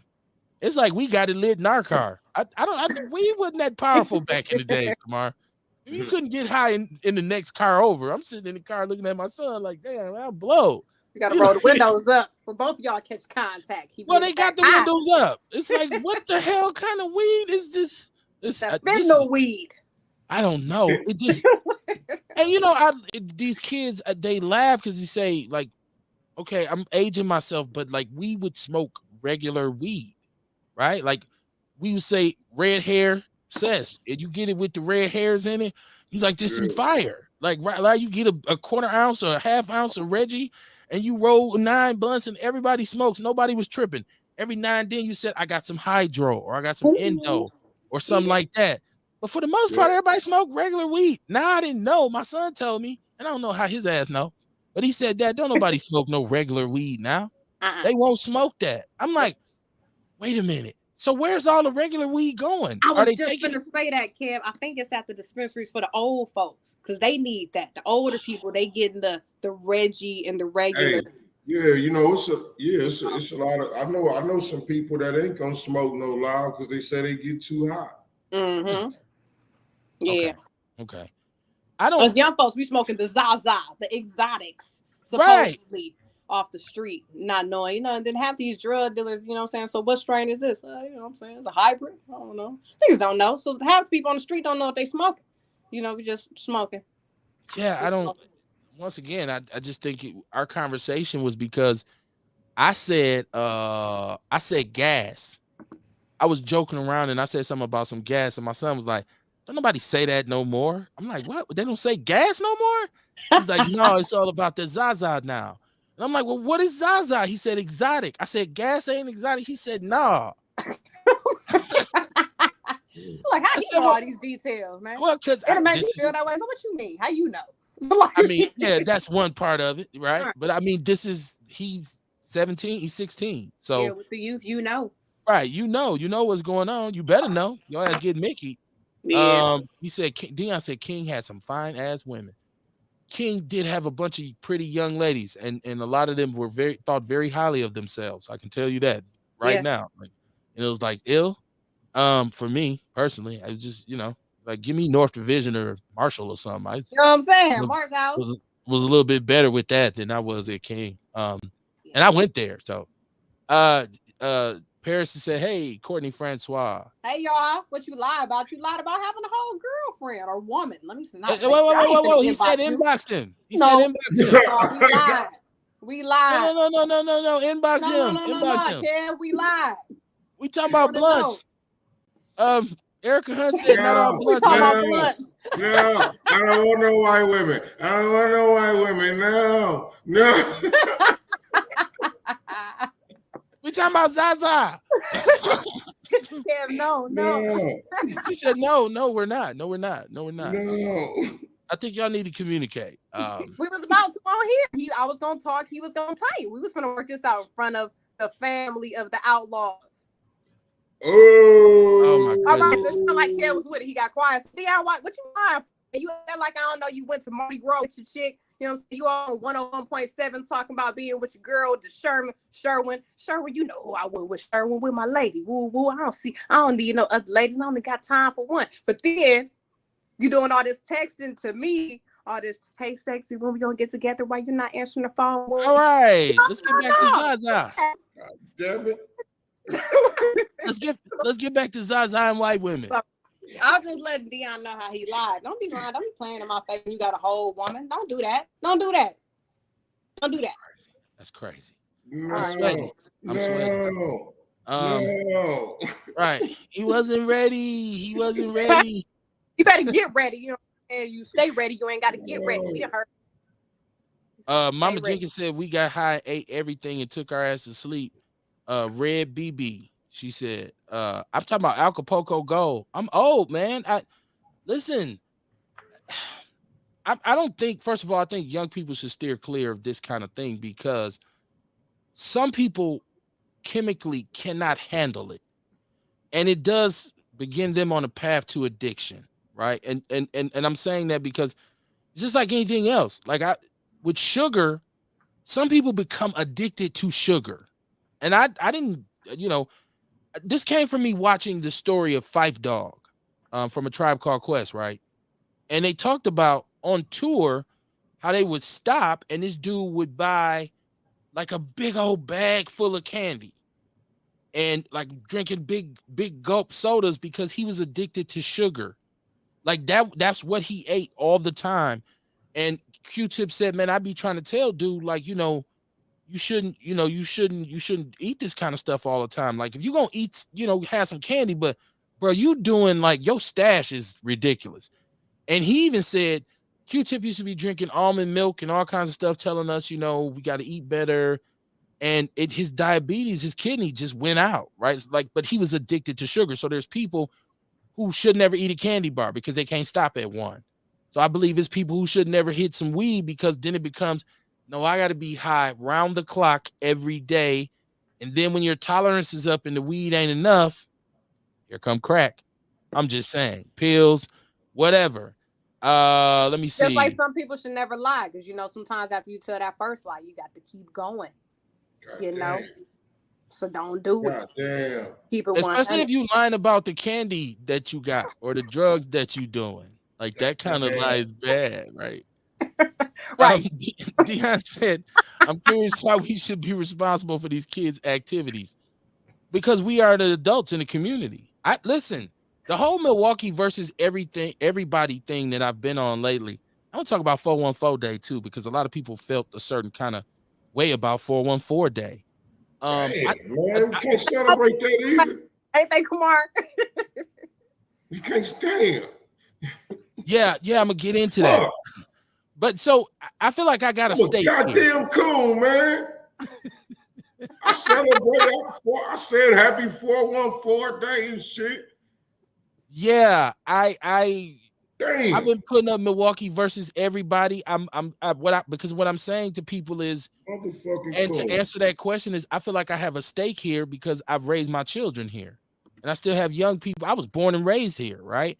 So I'm like, I'm not planning on leaving no time soon. So I'm concerned about what's being done to the young people in the city, especially young people that are of color, because we understand right now the school to prison pipeline is running so efficiently.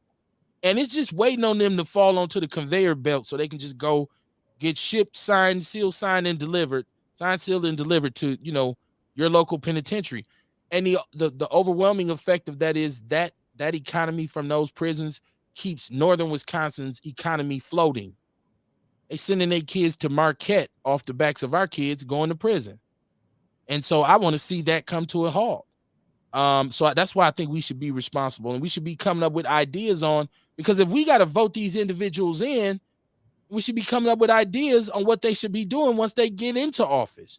I don't want you to just get in office and be willy-nilly. Now I want you to do what the fuck we said do when you was running.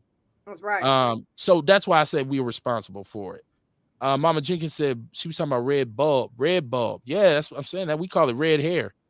He said it's still Reggie out here. You know what? I hope so. Because I'm telling you, I'm with Courtney on who knows what they're actually putting on this shit, right?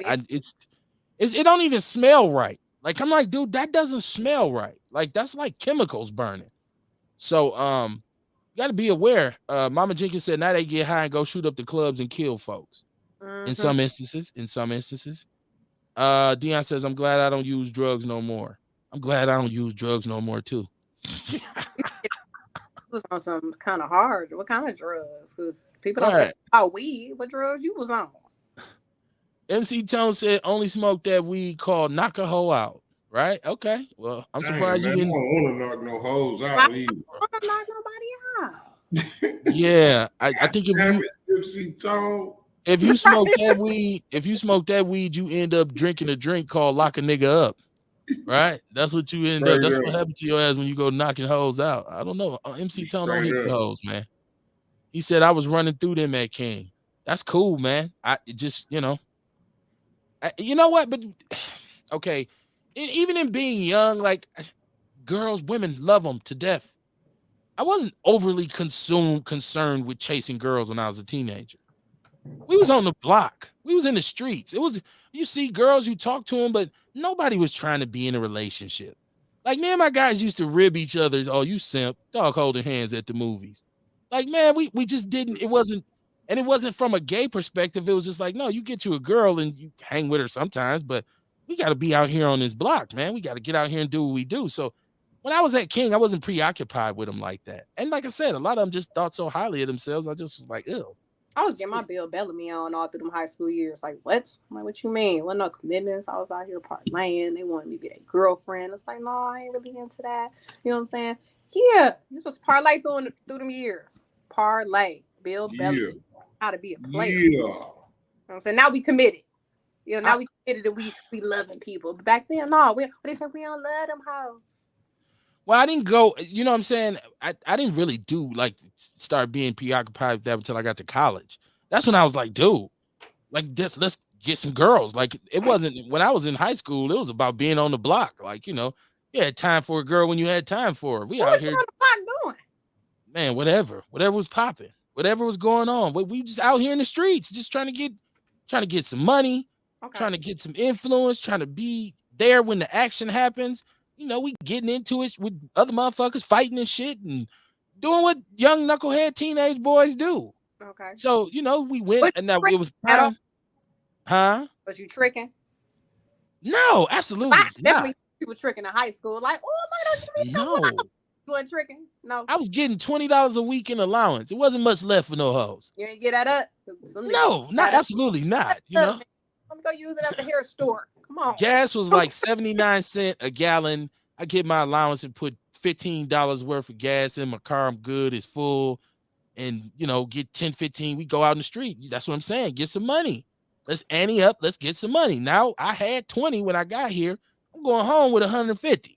Because we're going to go get some money. And it ain't for no, we getting into smoke and drink and gamble. He wasn't trying, I'm finna go on a date now that I got some money. No, what are you talking about, man? We finna be out here. Let's go party somewhere. A lot of dudes, they was gonna spend some dollars on me. They was going out their way to take me on dates in high school. So that's right. I'm worth it. No, I wouldn't. You know what? I'm not saying I didn't go on a date or two. I'm not saying I wasn't hanging out with girls, but it wasn't the priority. Normally, if I met a girl, she had to have a friend who had a friend who had a friend for my homeboys. Because it really wasn't even safe at that time for you to go certain places. I'm gonna go over here by myself and see this girl. Get your ass whooped sometimes. You go over there, her cousin over there, some dudes in the neighborhood. Oh, yeah, you motherfucker. Got your ass. Pop, oop, and got wrapped up. So a lot of times we say, hey, man, we finna go hook up with these girls. Oh, okay. Yeah, she got friends. So we, you know, meet at the park and that kind of thing. But it wasn't no Nobody was dying to be boys to men on my block. Some of these dudes they was squishy. Let me see. Said rest in peace to Fife Dog. Absolutely. He's talking about him being addicted to sugar. MC Tom said white boy told me happy 414 day. He shot him 4 times. Okay. You knocking hoes out and shooting white boy. All types of stuff. Wow. Erica says now Reggie is considered CBD. Yes. Wow. Yes, it is. Get you some. Okay. So is that what it is? Yeah, I don't know. Y'all both know more about this than That's me. what I get my mama when she be talking about she in pain and I don't get her nothing with the hallucinant. No. We're gonna get you a little CBD where it's low on the THC. We're gonna get you. So that's Reggie. Yeah. Nah, Reggie had real THC in it. Well, nobody just sitting around relaxed. We used to be high. You can get some Reggie now and get high. Okay. You know what I mean? You can get high off some Reggie. Right. Yeah. I don't know. I'm so far away from that. I don't know. Let me see. Weed is a drug, regardless of how people want to label it. I agree, herb, man. Come on now, it's a herb. That's what I said. That's the what government I said. called it a drug. It's a herb, my nigga. Well, if you know the history of why drugs are illegal in the first place, when you start talking about the government's role, once again, like Mama Jenkins and I alluded to, the legalities of racism. We start talking about why drugs, with Richard Nixon going after drugs because he was trying to cover up people's disappointment in how he was dealing with Vietnam. We talk about J. Edgar Hoover and his plot and his first drug czar, who came up with marijuana, making black men want to screw white women. Historically, there's racist connotations to the way they establish laws.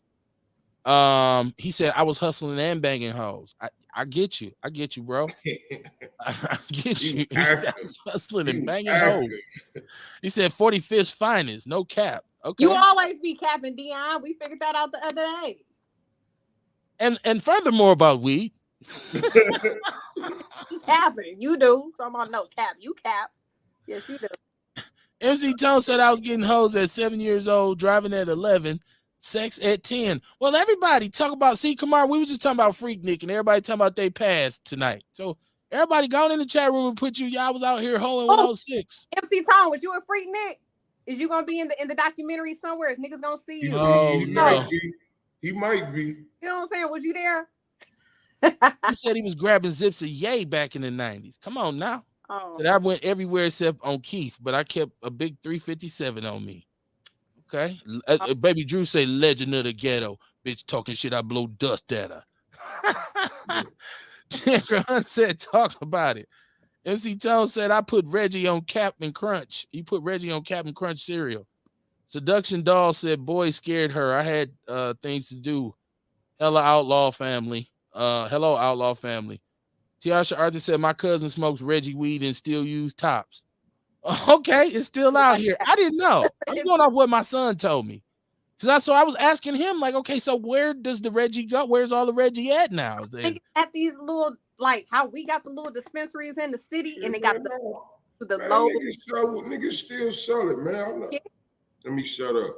But Marcel, I got something right now. Goddamn. No, I was finna say that I know niggas right now that got it, but no, man, you still find it. It just ain't out there like it was. You know what I mean? Motherfuckers still sell it because people still buy it. Okay.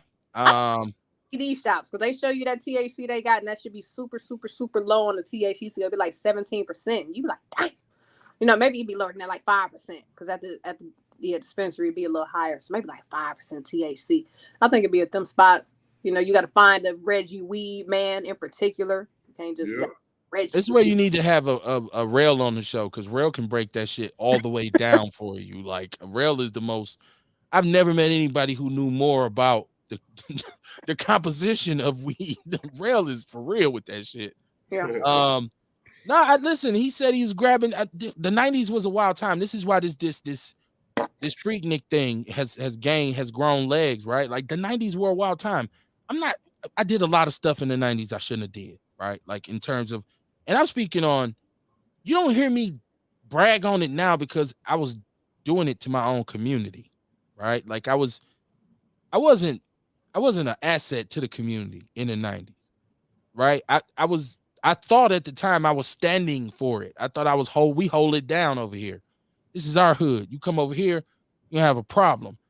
But what I was doing was really being counterproductive. And so you don't hear me brag about it a lot. Those who know me and who were around me back then will tell you, like, yeah, that motherfucker, goddamn. But you don't hear me talking about it. So like I would never be walking around talking about, yeah, I was copping this and copping that and cop, because when I did cop it, who was I selling it to? I was selling it to my own people. I'm not particularly proud of that. So, and that's not to say you can't be, if that's where you was in the 90s, cool, cool, cool, cool. I'm just saying it was a wild time, man. It was a situation where, just think, if today's society, if there were no cameras everywhere. That's how the 90s were. That's where I want to be at. Ooh, if I could go to a time where there wasn't no cameras, I would probably be wild. Yeah, that was the shit. You could do all With kind of with, shit. with better music, right? With better music, right? Because our music was definitely better. Oh, that was probably a terrible time. I probably come ride down on you with that Spice One playing. He all in my ear. Ain't no cameras. Oh, my gas. No, you'd have found, you'd have been on your SWV. You'd have been on whatever the R&B was back then. Or the girls had their little shit playing. It was, you know what I mean. We talk about the Luke, and see, that's what I'm saying. Oh. So I was forced to do some research today, because I kept seeing these posts about, this Freaknik thing, and people were saying, your mama used to bend over and make it drop it to the floor when Doo Brown come on, right? I want to rock. And I done seen this song turn a regular club, into damn near a strip club. Oh. So they kept saying, I'm not going to judge my kids for listening to Pound Town, because I used to listen to Luke. So I said, what is Pound Town? Oh, man. So in my infinite wisdom, Google Pound Town, or I go on YouTube, because I know I can find it on YouTube. And I'm telling you, I was sitting there and I thought my mouth dropped when I heard WAP, right? Like when I heard, the first time I heard WAP, I literally sat there like this. Holy shit. But Pound Town? Goodness gracious. I mean, I'm like I say, I'm a cuss word here, cuss word there, whatever. But damn, can it be creative and entertaining? Like, she just like, it ain't even tastefully good. Like, I'm about to listen to him. I'm finna mute y'all. I'm finna listen. Yeah, go ahead and check that out. Because she talking about, this is pink and this is brown, and I'm just like, whoa. And it's not, like you said, it's not. Okay, so I remember Call Me by Too Short and Little Kim, which was very raunchy, but the beat was cold. The flows was cold. It was creative, but I didn't think this was creative. I said, this seemed like just being offensive for the fuck of it. Let me see. MC Tone says, they will see me in my yellow Seville at the Freaknik. Okay. Dion said, we did what we thought at the time was right, Kev. If we didn't sell it to them, they were still going to get it. No doubt. I'm not saying, Dion, we all have our reasons for why we did what we did. You know what I'm saying? And I'm not judging nobody. Once again, I live in a judgment-free zone, right? Like if you didn't harm somebody or hurt yourself or anything like that, then whatever you do, right? But I just feel like you have to understand, at a certain point in time, we were wrong. We were wrong with the way we carried on with the gang shit. We was wrong with the way we conducted ourselves with the drug shit. A lot of us got a lot of fucking, black eyes on us because of some of the shit we did back then. And yeah, I don't know if I knew what I was doing was wrong. Come on, I know you knew what you was doing was wrong. But it was just the times where it was like, I don't give a fuck. I know it's wrong. I don't give a fuck, right? And that in itself is wrong. You have to care. You have to care. You know what I mean? So yeah, that's why I don't judge people. We did. I still got a lot of love for a man. Some of the brothers who I roll with in the streets. But would I like have them in my house on a daily basis now? No. Would I have them around me? No. Because I don't bring that kind of energy into my life no more. But back then, right in the middle of the shit, as they say, hooting and hollering. And it was a great time to be young. But it's, you grow old and you say, that's why when Courtney says this 30-year-old dudes, like, yeah, when you 30 though, you ain't really done with the foolishness yet. I don't think the rocking chair kick in until you about 37. Then you say, damn, let me sit my ass down. I'm getting too old for this shit. I'm getting tired. Right. 30, you still like, shit, I'm still 20. So my baby daddy pointed out the other day, he was like, we out here doing the shit we do. He was like, but this motherfucker's our age. And my baby daddy, 39, finna be 40. He like, this motherfucker's our age that goes to the club religiously every weekend still. And it's like, it is. The mindset of motherfuckers my age, they be there every fucking weekend with these same motherfuckers, the same ratchet music, the same bullshit every week religiously. And it's like, when the fuck are these motherfuckers gonna switch it up? And we're already this old. So I feel like a lot of the mindset with motherfuckers our age, I think a lot of these motherfuckers are stuck in high school, low key. A lot of motherfuckers I know that went to school with, they're still exactly who they were in high school. Niggas are stuck right, boop, right there. Well, what I know people my age, brothers my age, who still say, "Man, I'm gonna step out and get me a drink. I'm about to go." And it's places where it's a bar And that's full cool.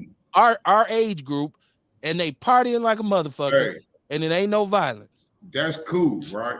See, we on Right. You see the pictures on Facebook, you know what I mean? Like, man, this motherfucker was in the club when I was in the club. Right. And they in the club with our homies' kids. Exactly.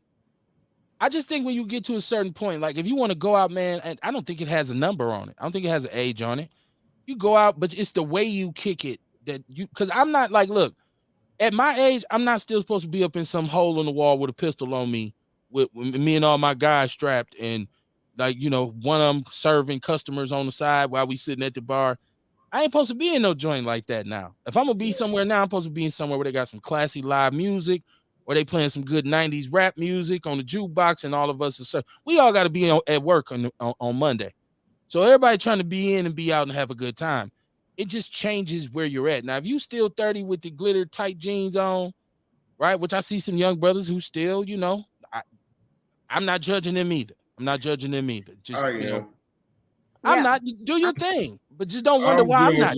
Sequence pants wearing motherfuckers. Just as a woman in my 30s, I judge the fuck out them niggas. I'm like, oh hell no. You know, I mean, no, grow your ass up. That's exactly what I think. When Straight up, man. Let them young niggas do that shit. Right. There's so many, like, grow up, fam. We are transitioning to being motherfuckers now. What are you doing? Kamar, did you say he had sequins on his pants? Yeah, Michael Jackson pants wearing motherfucker. Oh man, I don't have no desire. Hey, I don't have no desire to be young. Your pants cute. Get the fuck out of here. Right. You wearing some cute pants. Get the fuck out of here. Wow. And that I is don't crazy. say every weekend, Kev, because a lot of motherfuckers my age be out like every night, low key. And it's like, okay, I understand one to go get a drink and step out, but these motherfuckers be out get them purses back every night. I mean, get them purses back too. Yeah. Go out. When you take the little ass pants off, get them purses back. All of that. If you're lonely, your kids grown. I ain't gonna say if you lonely. If your kids is gone or they taken care of, you got your money straight, you got your everything straight, and you say, man, I don't feel like sitting here. You should be able to go out, but have a spot that you go to that's conducive to you. Like you ain't got no business being down. I told y'all, one of my main guys, I ain't gonna say his name. He takes pictures in the club, and this was about I've been old for a long time, right?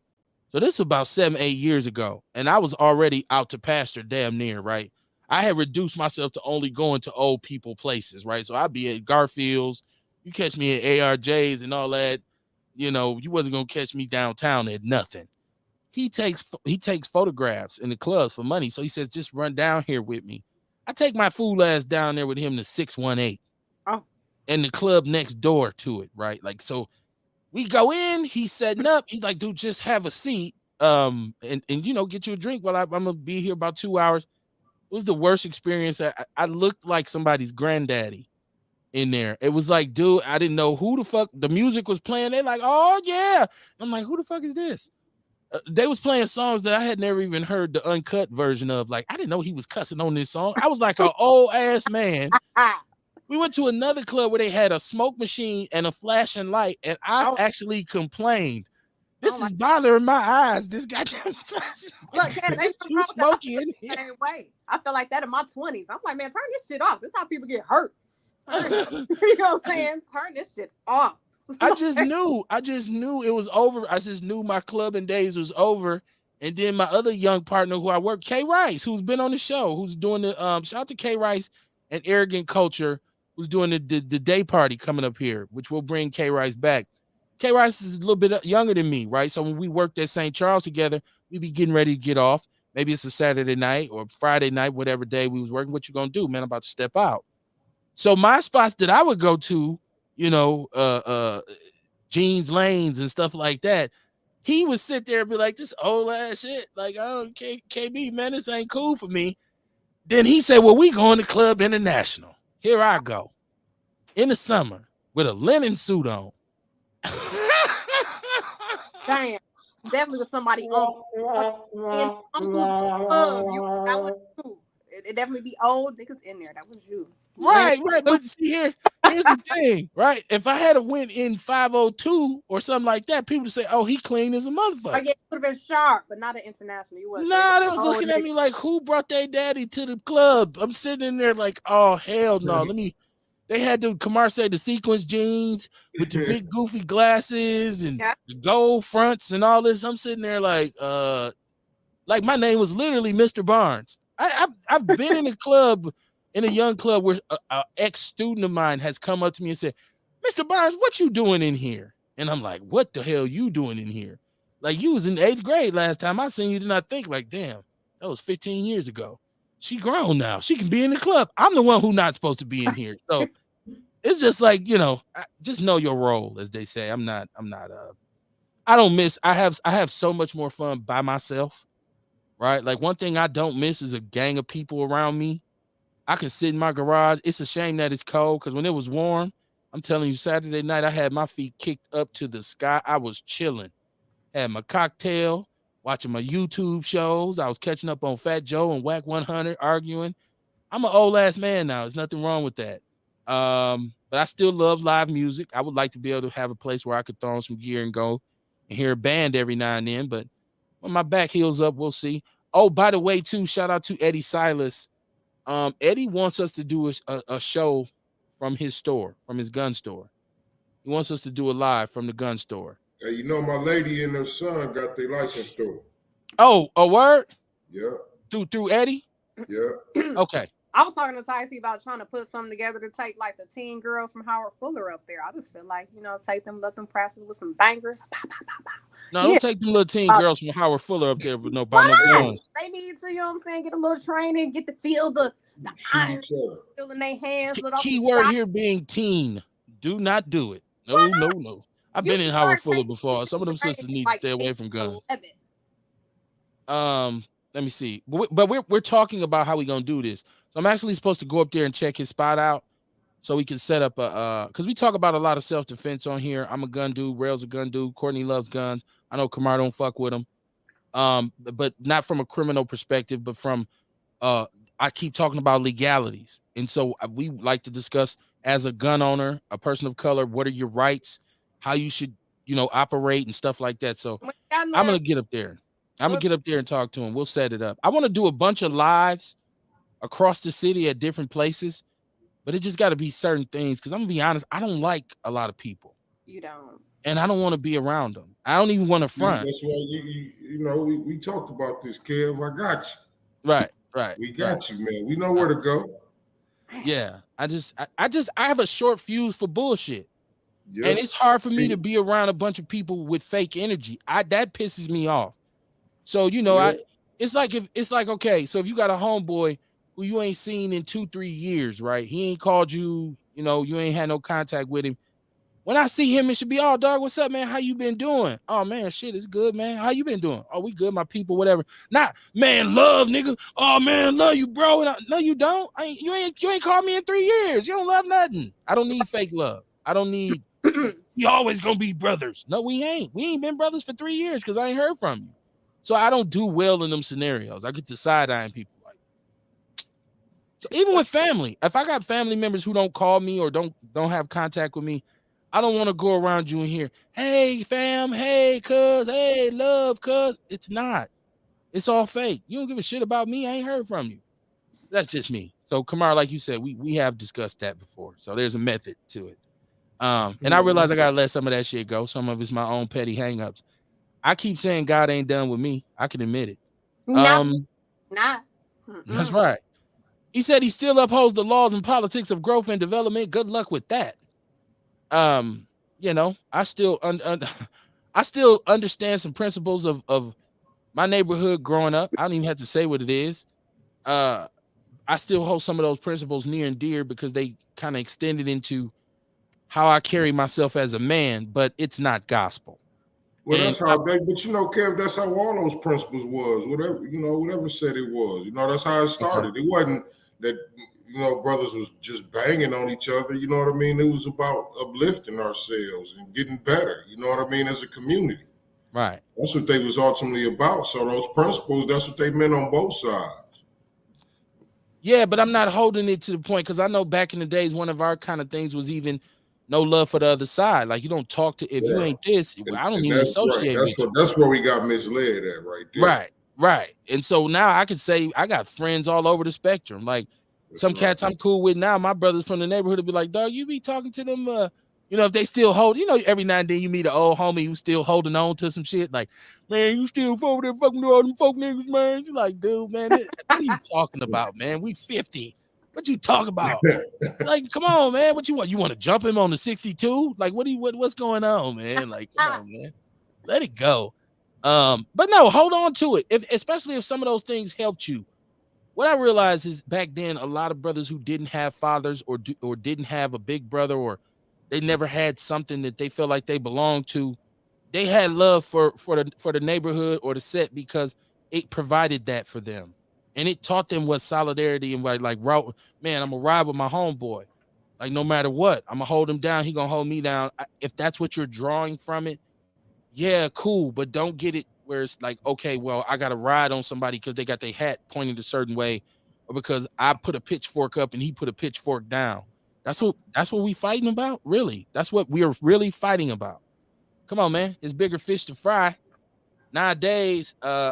He said, bro, no cap, I'm thugging when I'm out of town. I'm repping hard. Most of the time when I'm out of town, I'm with my kids, so I ain't repping nothing but the Barnes family. I said that it be goddamn old to be out of town repping hard. Like what's wrong with you? Oh my gosh, that's another reason why we can't date Dion. We out of town repping hard. Grow up. Oh my goodness. MC Tone said I had to repent for that shit. I turned out half the city. I can't wait till we get MC Tone on this show. I want him to talk this much shit when he's on here. He said, be at MC Tone's show May 5th at the Elegant Shrine, a real concert. Okay. MC Tone, we got to get you a Tubi comedy special. Hey. He said he said when you was married to the streets, it's hard to distance yourself from the streets. Yeah, I never married the streets. I married a woman. So, you know. And Kamar, we talked about black women setting you straight, right? Like we talked about, you know, a lot of times black men in some cases don't want to be with a black woman because she will hold them accountable. Because she had 4 brothers or she grew up in the hood and she know what it is when she see it and she'll call you like, hold on, motherfucker. No, you ain't doing that. It's the same thing with my street affiliation. My wife made me understand off top early that look, hey, I didn't marry him. I didn't marry Thug in the Hood. Don't do that shit with me. You a grown ass. We got babies. Ain't none of that no more. So that was my first kind of saying, well, you know what? Shit, she's right. You know, it kind of slowly subsided because I couldn't be out here with her. Like, she's not even from here. So I'd be somewhere like, yeah, fucking like, how your husband getting jumped and you got the baby in the stroller? He fighting that Capitol Hey, Court. you know, I knew it was a wrap when I got back from the joint. You know what I'm saying? I ain't got no more time for them people. I got kids out here. You know what I mean? At the time I had a little girl, one girl. You know what I mean? I got a kid out here. And the worst feeling, man, is being somewhere and knowing if something happened to your child, ain't a damn thing you could do about it. You know what I mean? You can't protect them. You can't go do no revenge, nothing. You know what I'm saying? Ain't shit you could do about it, man, but let it happen. And that's a hurtful motherfucking feeling, dog. And also, like I said, I ain't got no time to get them people no more. That Right. shit ain't no fun. And also, and while I was gone, folks in them ain't look out. There you go. Time. Uh-oh. You ain't getting no growth and development money? No envelope? No envelopes. It's the third my growth and development check here. Right. Shout out to growth and development, man. He said, even when me and my guys see each other, we still shake up. You know, and that probably used to bother me when I was younger. I'd be like, man, look at these motherfuckers, man. Let's go over here. Hey, I'm like, I don't do that no more. I don't do that no more. come on, man. What I look like in the meeting, some motherfucker where and see somebody who I knew from back then, and there we is doing gang handshakes in this motherfucking corporate meeting. The fuck I look like? I think the biggest thing here to understand, And I ain't knocking nobody for doing it, because I still got homies. Man, I got homies that's 50-something still banging. oh, still throw it up like a motherfucker. In the 60s, still trying to do the handshake. You know what I'm saying? Right. Come on, man. I mean, realized I get it. too. It's just not for me no more. I realized too. I had a son and a daughter, and the one thing I didn't want to do is pass any kind of curse, any kind of generational curse on to my kids. And I did not want my son to be out here on some thug shit, right? I didn't want him to be on no bang shit. And so I knew he would, if he saw me doing that, if that was my life and going in and out of jail out here in the streets fighting and da, he couldn't help but almost fall into it. And so I tried to present him with positive images of me, and he's been around. He didn't see me have a couple incidents where I had to snap on somebody. And he's like, God damn, I didn't know he had that in him. But that was not his. I tell my kids all the time, y'all Huxtable kids. Mama got an MBA, daddy got a master's. I mean, y'all ain't never knew struggle. Y'all, and so it ain't no need for you to be up here trying to throw nothing up. Throw your goddamn hands up in class and answer the question so you can pass the class. That's I mean, get you some education, little dude. Don't go that route, man. We ain't feeding the penitentiary. So I was just real careful about that. Erica says, I took my son to Bear Arms. I want to be a part of that show. We're gonna get it together, man. Courtney, you took your son to Bear Arms? Yeah, he was like 13. My son, he thought that shit. And I think he a pro. He out here like, ugh. Okay. Yeah. I mean, I just always feel like white folks start their kids like 5. So why do we just not take our children at all? Them little white kids and white girls and white boys, they know how to, break the gun down, put it back together, shoot some shots, all like 5 through 7. And then we be like, no, don't take them teen kids to the gun range. Why? Don't do that. They don't need that. Yes, they do. Yes, they do. They need to know what a gun feel like, what it's like to shoot. They need to see. They need to know all of that. I agree. I took my son for the first time when I believe he was about 13 or 14. And it was because I used to go to the range all the time up here by my house. And, for a long time, my wife didn't want, Dad, I want to go. I'm like, man, your mama ain't gonna let you go to the boy. And so just year after year, he would say, when I get ready to go, can I go? Can I go? And then one day she said, you gonna take him? I said, yeah. She said, go. And he loved it. Like but this dude had been on YouTube doing research on firearms and I didn't even know it, right? Like, so he's talking about shit like the triggers and the different kind of systems on the Glock. I prefer the Glock trigger, Dad. It's much, the wall is a little bit further. I'm looking at this dude like, what the fuck you know about this? And I watch GFG Hustle on YouTube. And so I went and started watching. This is a young dude who just on there teaching them everything about guns. I feel like a gun is something that if you don't understand it, you don't respect it. And so to teach, like my son understands, this ain't no toy. This ain't no plaything. Like he likes to shoot, but he understands that this is something that could kill. And once the bullet is gone, you can't get it back. Right. And also my rule is if you can't fight, you shouldn't have a gun. I think you should have to win at least 3 fist fights before you are allowed to touch a gun. Right. Yeah, I like that. Yeah. You what you got a gun for if you can't fight? Right. Yeah. Get your ass out of here. Like, and I like, we, even in our neighborhood, if somebody was, didn't have hands, but they would always have a gun, we would let them know, like, well, we already know you ain't shit unless you got a pistol. You ain't, come on, man. Now, when we need a gun, we'll come get you. But we finna go fight today, so you stay your ass at home. Like, it was like, man, come on, man. You gonna pull a gun on somebody because he beat you up in a fair one? It's just stupid, man. And it happens more often than not. When somebody got whooped and somebody else is can't take the ass whooping. He said, even my dog is a thug. Shout out to MC Tone and his thugged out Labrador mixed with Chihuahua, right? That thug shit, man. That shit is if our generation did create something that was negative, it was this embracing this thug hoodlum shit. Yeah. Because before us, it wasn't cool to be a thug or a hoodlum. You was like the neighborhood looked like that boy ain't shit. He ain't nothing but He ain't nothing but a goddamn thug. Was it the movie Hoodlum? No, because I remember seeing Hoodlum, and that movie just made niggas look like, ooh, they was out here thugging. That was with Lawrence Fishburne, though, right? Wasn't they was out No, see, you got to go back and watch Colors. Colors is what changed the Midwest with gangs. And I think the whole country, but particularly when we saw Colors, and it was in 1987. I was in like 5th grade, and we saw Colors, and it was like, what? The next thing you know, oh, it's one of them movies. everybody was throwing it. Everybody was a gang member. Everybody sagging with khakis on and bandanas and New Jack City with the dope. Like, people seen that shit, and old cats tell me that they never were the same after they seen Superfly for the first time, because here was a dude who's a pimp and a drug dealer. So after that, how many niggas said, I want to be him? So that's I could do that. right, yeah, it looked good on the movie, right? Your ass end up in Waupun, right? So, but yeah, I just, I just believe in being a responsible gun owner. I do love guns. I love the engineering aspect of it. I think, a nice firearm is a work of art to me. I don't carry no pistol, right? I mean, people say you shouldn't say that on the internet. Even when I was in the street, I didn't keep a gun on me all the time. So, I know some dudes who had them all the time, everywhere we went.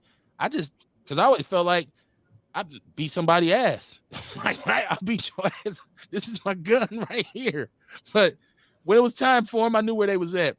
Tiarsha said, because I don't want to teach a child to pick up a gun, only because so many children are picking up guns for fist fights or finding it in their parents' closet and pointing it at each other.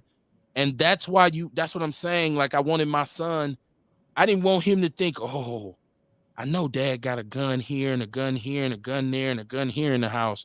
He don't think I know. I know I got them. I know where they at. Right? Now, for you to be able to put them together is different, because you don't necessarily know how to get to this and to that. I don't keep nothing loaded that's accessible. It's complicated. It's complicated. But I didn't want it to be taboo to him. You know what I'm saying? I wanted him to look at him the way I look at him. Like, this is either protection, last line of protection for our family, or we just gonna go have some fun and wild out at the range. Just bah, bah, bah, bah, bah, bah, bah. Oh, that was fun. So we definitely gonna do that show, though. We're definitely gonna do that. We should. So we MC Tone said his daddy robbed Walgreens in a wheelchair. Okay, MC Tone. Stupid man. You said remember E40 growing up. Okay. I don't know what about E40? Let me see where we at. We talked about the OJ. You grow up to be nothing but a hoodlum, either in jail or something. Now, Kamar, I'm seeing now people talking about they doing events called the Meatless Mondays. Now, did you wasn't that your thing? Hell no. Yeah. I seen somebody have an event. It was Jermaine Dupri who said he's teaching clean eating now by having Meatless Mondays. Come on, that. All these different names. You remember LeBron, he went trademark Taco Tuesday, because so many niggas was saying it. He went trademark that shit. He owns Taco Tuesday. Man, Kamar gonna trademark Meatless Monday. I bet you that shit ain't trademarked. And then tell niggas they owe you. He had to pay you for that. Say, sir, I'm sorry. I own Straight up. Monday, my niggas. I'm gonna straight up. Couple dollars if you want to use that. I need to look into that. Hell yeah. Yeah, man. I definitely was thinking about bringing it back too. Yeah, I got my conscious clothing line coming out, right? And one of the things I want to do is to get stuff copywritten. Come on, we already talked about it. I wanted to premiere tonight, but it's too cold outside, so I just stuck with my We Are Somebody hoodie for black men that my wife made. So if you want to get this on a t-shirt, because I know it's t-shirt season coming up, it's talking about, read this real quick before we get out of here. It says we are sons, fathers, uncles, nephews, grandsons, brothers. We are somebody when it comes to black men. So it's a dope message. But I got a conscious clothing line coming. And copywriting the imagery is very important, right? And so y'all gonna see. Hopefully it warms up by Wednesday so I can debut, right? Like, it ain't like no swimsuit or nothing, but it's the t-shirt. And it's cold. It's cold outside. It's cold down here in the studio. Yeah. But I'll bring it up. So I'm gonna start promoting that. I'm gonna get a little bit mobile. I got to get attached to Kamara a little bit and start showing up at some of these little, locations and vendors. just Come don't want on nobody in. around me, all up on me. Get off me. I don't want people around me. Get off me. Let me see. Paris said Colors came out in 1988. Everybody was banging after that, especially in even in Denver, Colorado. The Crips started out here in 87, 88, and a few years later, the Blood started, and it was all out warfare from then on, all through the 90s and 2000s. I grew up during all of that, along with the crack episode. Listen, that's what I'm saying. See, in the Midwest, the Crip and Blood thing really didn't catch fire. In Milwaukee, it was peoples and folks. So we talking about GDs and vice lords. And so Yeah. that coincided with the crack epidemic here. And that's, but once the Colors, that mentality, when we seen Colors, it kind of be because at that point, vice lords had on red and GDs had on blue as their colors, supposedly. And so it's kind of, you saw that in the city too. We saw a lot of that, man. And all of that shit was so fucking dumb. It was so dumb, right? Like literally, like we live over here, you live over here. Why are we fighting again? Niggas beef. Know that. Because your hat to the right and your hat to the left. Now, even in LA, I understand that it's a cultural thing. So you got some Crips in LA who hate the next neighborhood because maybe they killed his brother or his cousin or his best friend. It's been back and forth for 30, 40 years. They've been at war. It's people who've actually, but ours was not really even that. It was just like, I just don't like you because you got your hat to the right. It was just stupid, right? And I'm glad I'm not going backwards in that regard. Let me see. He said that's what he was referencing. Let me see. Going to be in the 50s all week except for Thursday. Will be in the 60s. The time will come, but I think y'all gonna dig the conscious clothing, man. And you know what? Because what I'm tired of is I'm tired of people being labeled whores, right? And I'm always, black people especially, we care so much about corporations and companies that don't give a fuck about us. Guess what? What's that? I came up with a motherfucking label called brand whore. Oh, I didn't know what it yet, but it was definitely called brand whore because that's all motherfuckers are. Right. That's what they are. And so conscious clothing for me is going to be an initiative to wear our own clothes and represent who we are and take some of that money that we spend and donate it to community causes. Right. Yeah. Like, and so I want to really look at these brands in their face and laugh at them. Right. And I want people to understand how ridiculous some of this is for us to go and pay $95 to $100 for something like a t-shirt because it has something wrote on it and you behind in your gas bill. Now moratorium is on your ass. And you like, oh Lord, they're gonna cut the lights off. Well, maybe if you wasn't Gucci down to your socks, right? So it's just about us. And I think now is the time for us to say, fuck that shit. Fuck a name brand. Like with the Outlaw Radio thing, I love Outlaw Radio's apparel so much because it's our logo. It's us. I'd rather wear that shit than anything. I'd rather wear that than a Nike or Reebok or Adidas.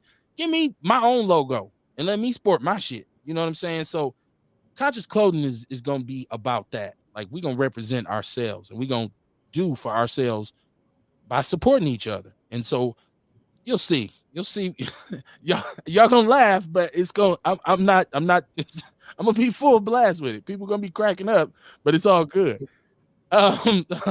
So y'all see, if you're like, what the fuck is he gonna be doing? You will see, trust me. And it's these fashion shows. I went to a fashion show like 2 weeks ago. Is you gonna hop at a fashion show with your fashion? You know what? If I could sit down with my wife and part of the thing is for her to make time to like make this stuff, because that's another thing. Like people order apparel from me. We don't get our shit from no factory in Japan. Like we don't have a mass producer. All the shit's made from the stencil to the patches to everything. We have to do that right here in house. So if we can come up with a way where we can make some different articles, I would love to see some of our clothes. Cause I think when if people came out in some of our stuff, everybody would go, ain't that a bitch? Right, so y'all will see what I'm talking about. I don't want to give it away, but we'll see. I'm excited for that fashion show I went to. Was so many different things. This black dude had like some terrorist clothing. I would call it a terrorist line. His whole line was damn near. It just looked like shoot up the school clothing. I was like, oh, okay. You know what I'm saying? One dude, he had a whole clothing line. All the shirts said 53206, but they was like dirty as fuck. And I was like, damn, does that mean 53206 the churches? I mean, what does this mean? Because all the shirts was dirty, but So yeah, you should hop in that because it'd be like, oh, okay. You know, hop in again. And I think Pieces. what you wear should create that kind of reaction. If you're gonna wear something with something on it, right? I prefer like people make fun of me like, dude, you are the king of plaid button downs. Nigga, you have every color of button down shirt with like squares on it. And I I probably do, right? Like, but I prefer plain clothing. So I'm not really into having a big name brand unless it's like I said, unless it's my logo or some that we put together here, which we have a lot of different stuff, that just concepts for clothes, for shirts and hoodies and stuff. But I like plain shit. I'm not really. I prefer to wear tactical gear. You know, and I'm that's Oh, okay. that's what I am. I'm not really on the high fashion train, and because I'm not a victim to I'm not a victim to this economy, right? Like I'm not a slave, I should say, to this economy. And I'm the same Kevin, whether I got on Balenciaga or whether I got on a bootleg Pro Wing shirt. I'm the same person, right? Like so, I'm not defined because I have somebody else's symbol on my back, right? Like so, and I think black people got to get to that. We got to get to the business of like loving ourselves. Because if you ain't good on the inside, it don't matter what the fuck you got on the outside. Oh, yeah, you got on all Gucci, but you feel like shit on the inside. Yeah, you got on all this Prada, but your self-esteem is low as a bitch, right? Like you don't even like yourself. You don't even want to look in the mirror, right? Like so, I want to kind of bring that mentality in for our community. He said GDs and Vice Lords is older than Crips and Bloods, and all of us are Panther Cubs. We would never started if COINTELPRO didn't dismantle the original Black Panthers for self-defense. Initially, the street organizations protected the neighborhood and community from white gangs, KKK, and the white mobs. That's very true. And also go and watch Bastards of the Party by Bone Sloan, who is the original Nickerson Garden Blood from South Central.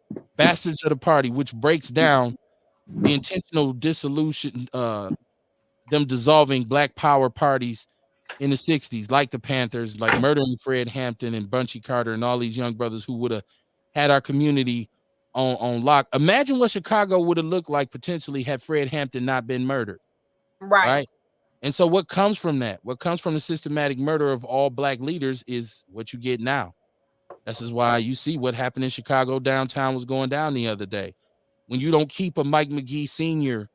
Empowered in the community is why you see what's going on in our community, right? When we let them redistrict him and this kind of thing, play games in our face. I believe that's what it's called, playing in our face. Listen, this month now is this sexual assault month? That's right. Okay, so it's sexual assault month. And I want to shout out to anybody who's been assaulted, male or female. If you've been a victim of this, I have a daughter, and I would hate for her to come out to me one day and say, "Dad, this happened to me." And you know, whoever did it, I don't know. I think it would be the end of Outlaw Radio as a free man. Maybe I could do this shit from Ryoc or something, or Green Bay somewhere, one of them prisons, but somebody ass got to bleed. Pause. But I'm just saying, like, sexual assault is very serious. We've talked about the levels of it, and I don't want to see people weaponizing it. I don't want somebody to say I've been assaulted when you haven't been assaulted, because it makes it hard for the people who really have been victims of it. So I know it's going to be a bunch of events going down. Now, Courtney, you in the village, are you going to be involved in any events for this month? I don't know. I ain't seeing no events, but you know me, I be getting invited to shit, or I see some shit, and I'm like, the villagers gonna show up, and they're like, yeah, come out. So I know I got invited Thursday to come down to City Hall again at 5:30 to do another one of those conversations about the 2448 and releasing names and footage. So I will be down there for that. But that's about it. But if I do find out about some other shit, I think I said I was gonna hook up with some community garden to help out a couple Saturdays out the month. But yeah, right now I'm out here connecting and networking. You know, I got offered a job today to be a peer specialist. You know what I'm saying? They want me to talk to be a peer mentor specialist. Yeah. And where's this at? Oh, with Turner Hall, with the cult I'm a part of. It's not a cult. Okay.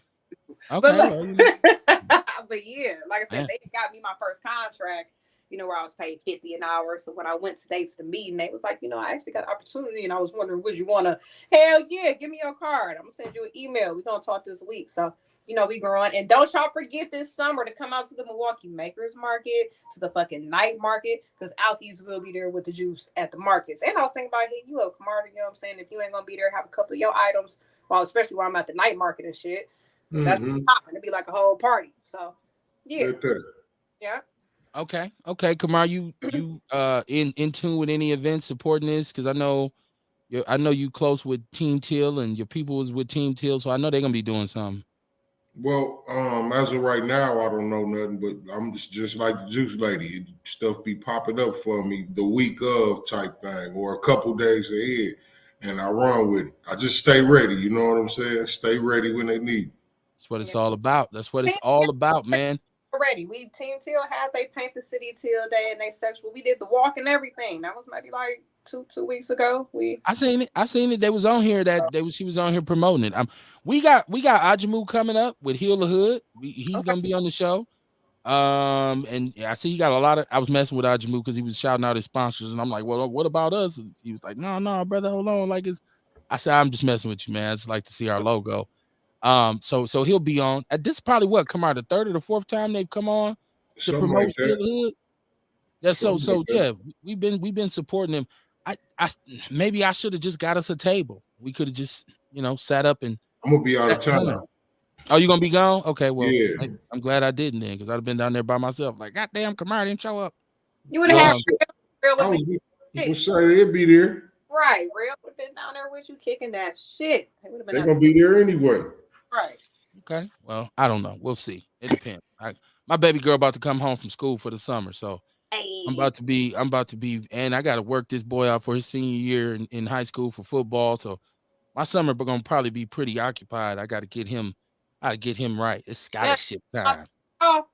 I can send my son with y'all.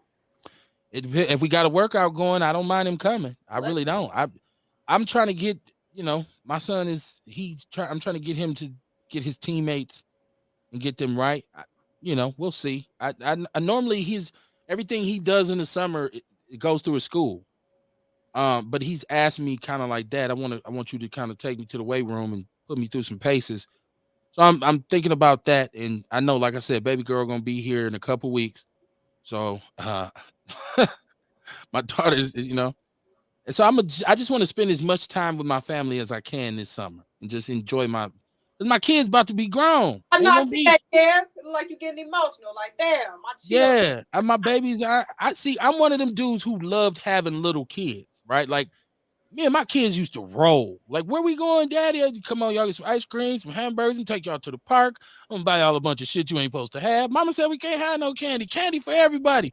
I was that kind of daddy. Like, so, and I had fun with mine, man. And now they both, my baby girl she's already 20, and my son about to be 17. So I'm about to be childless. I said, baby, let's get another one. She said, shit, not me.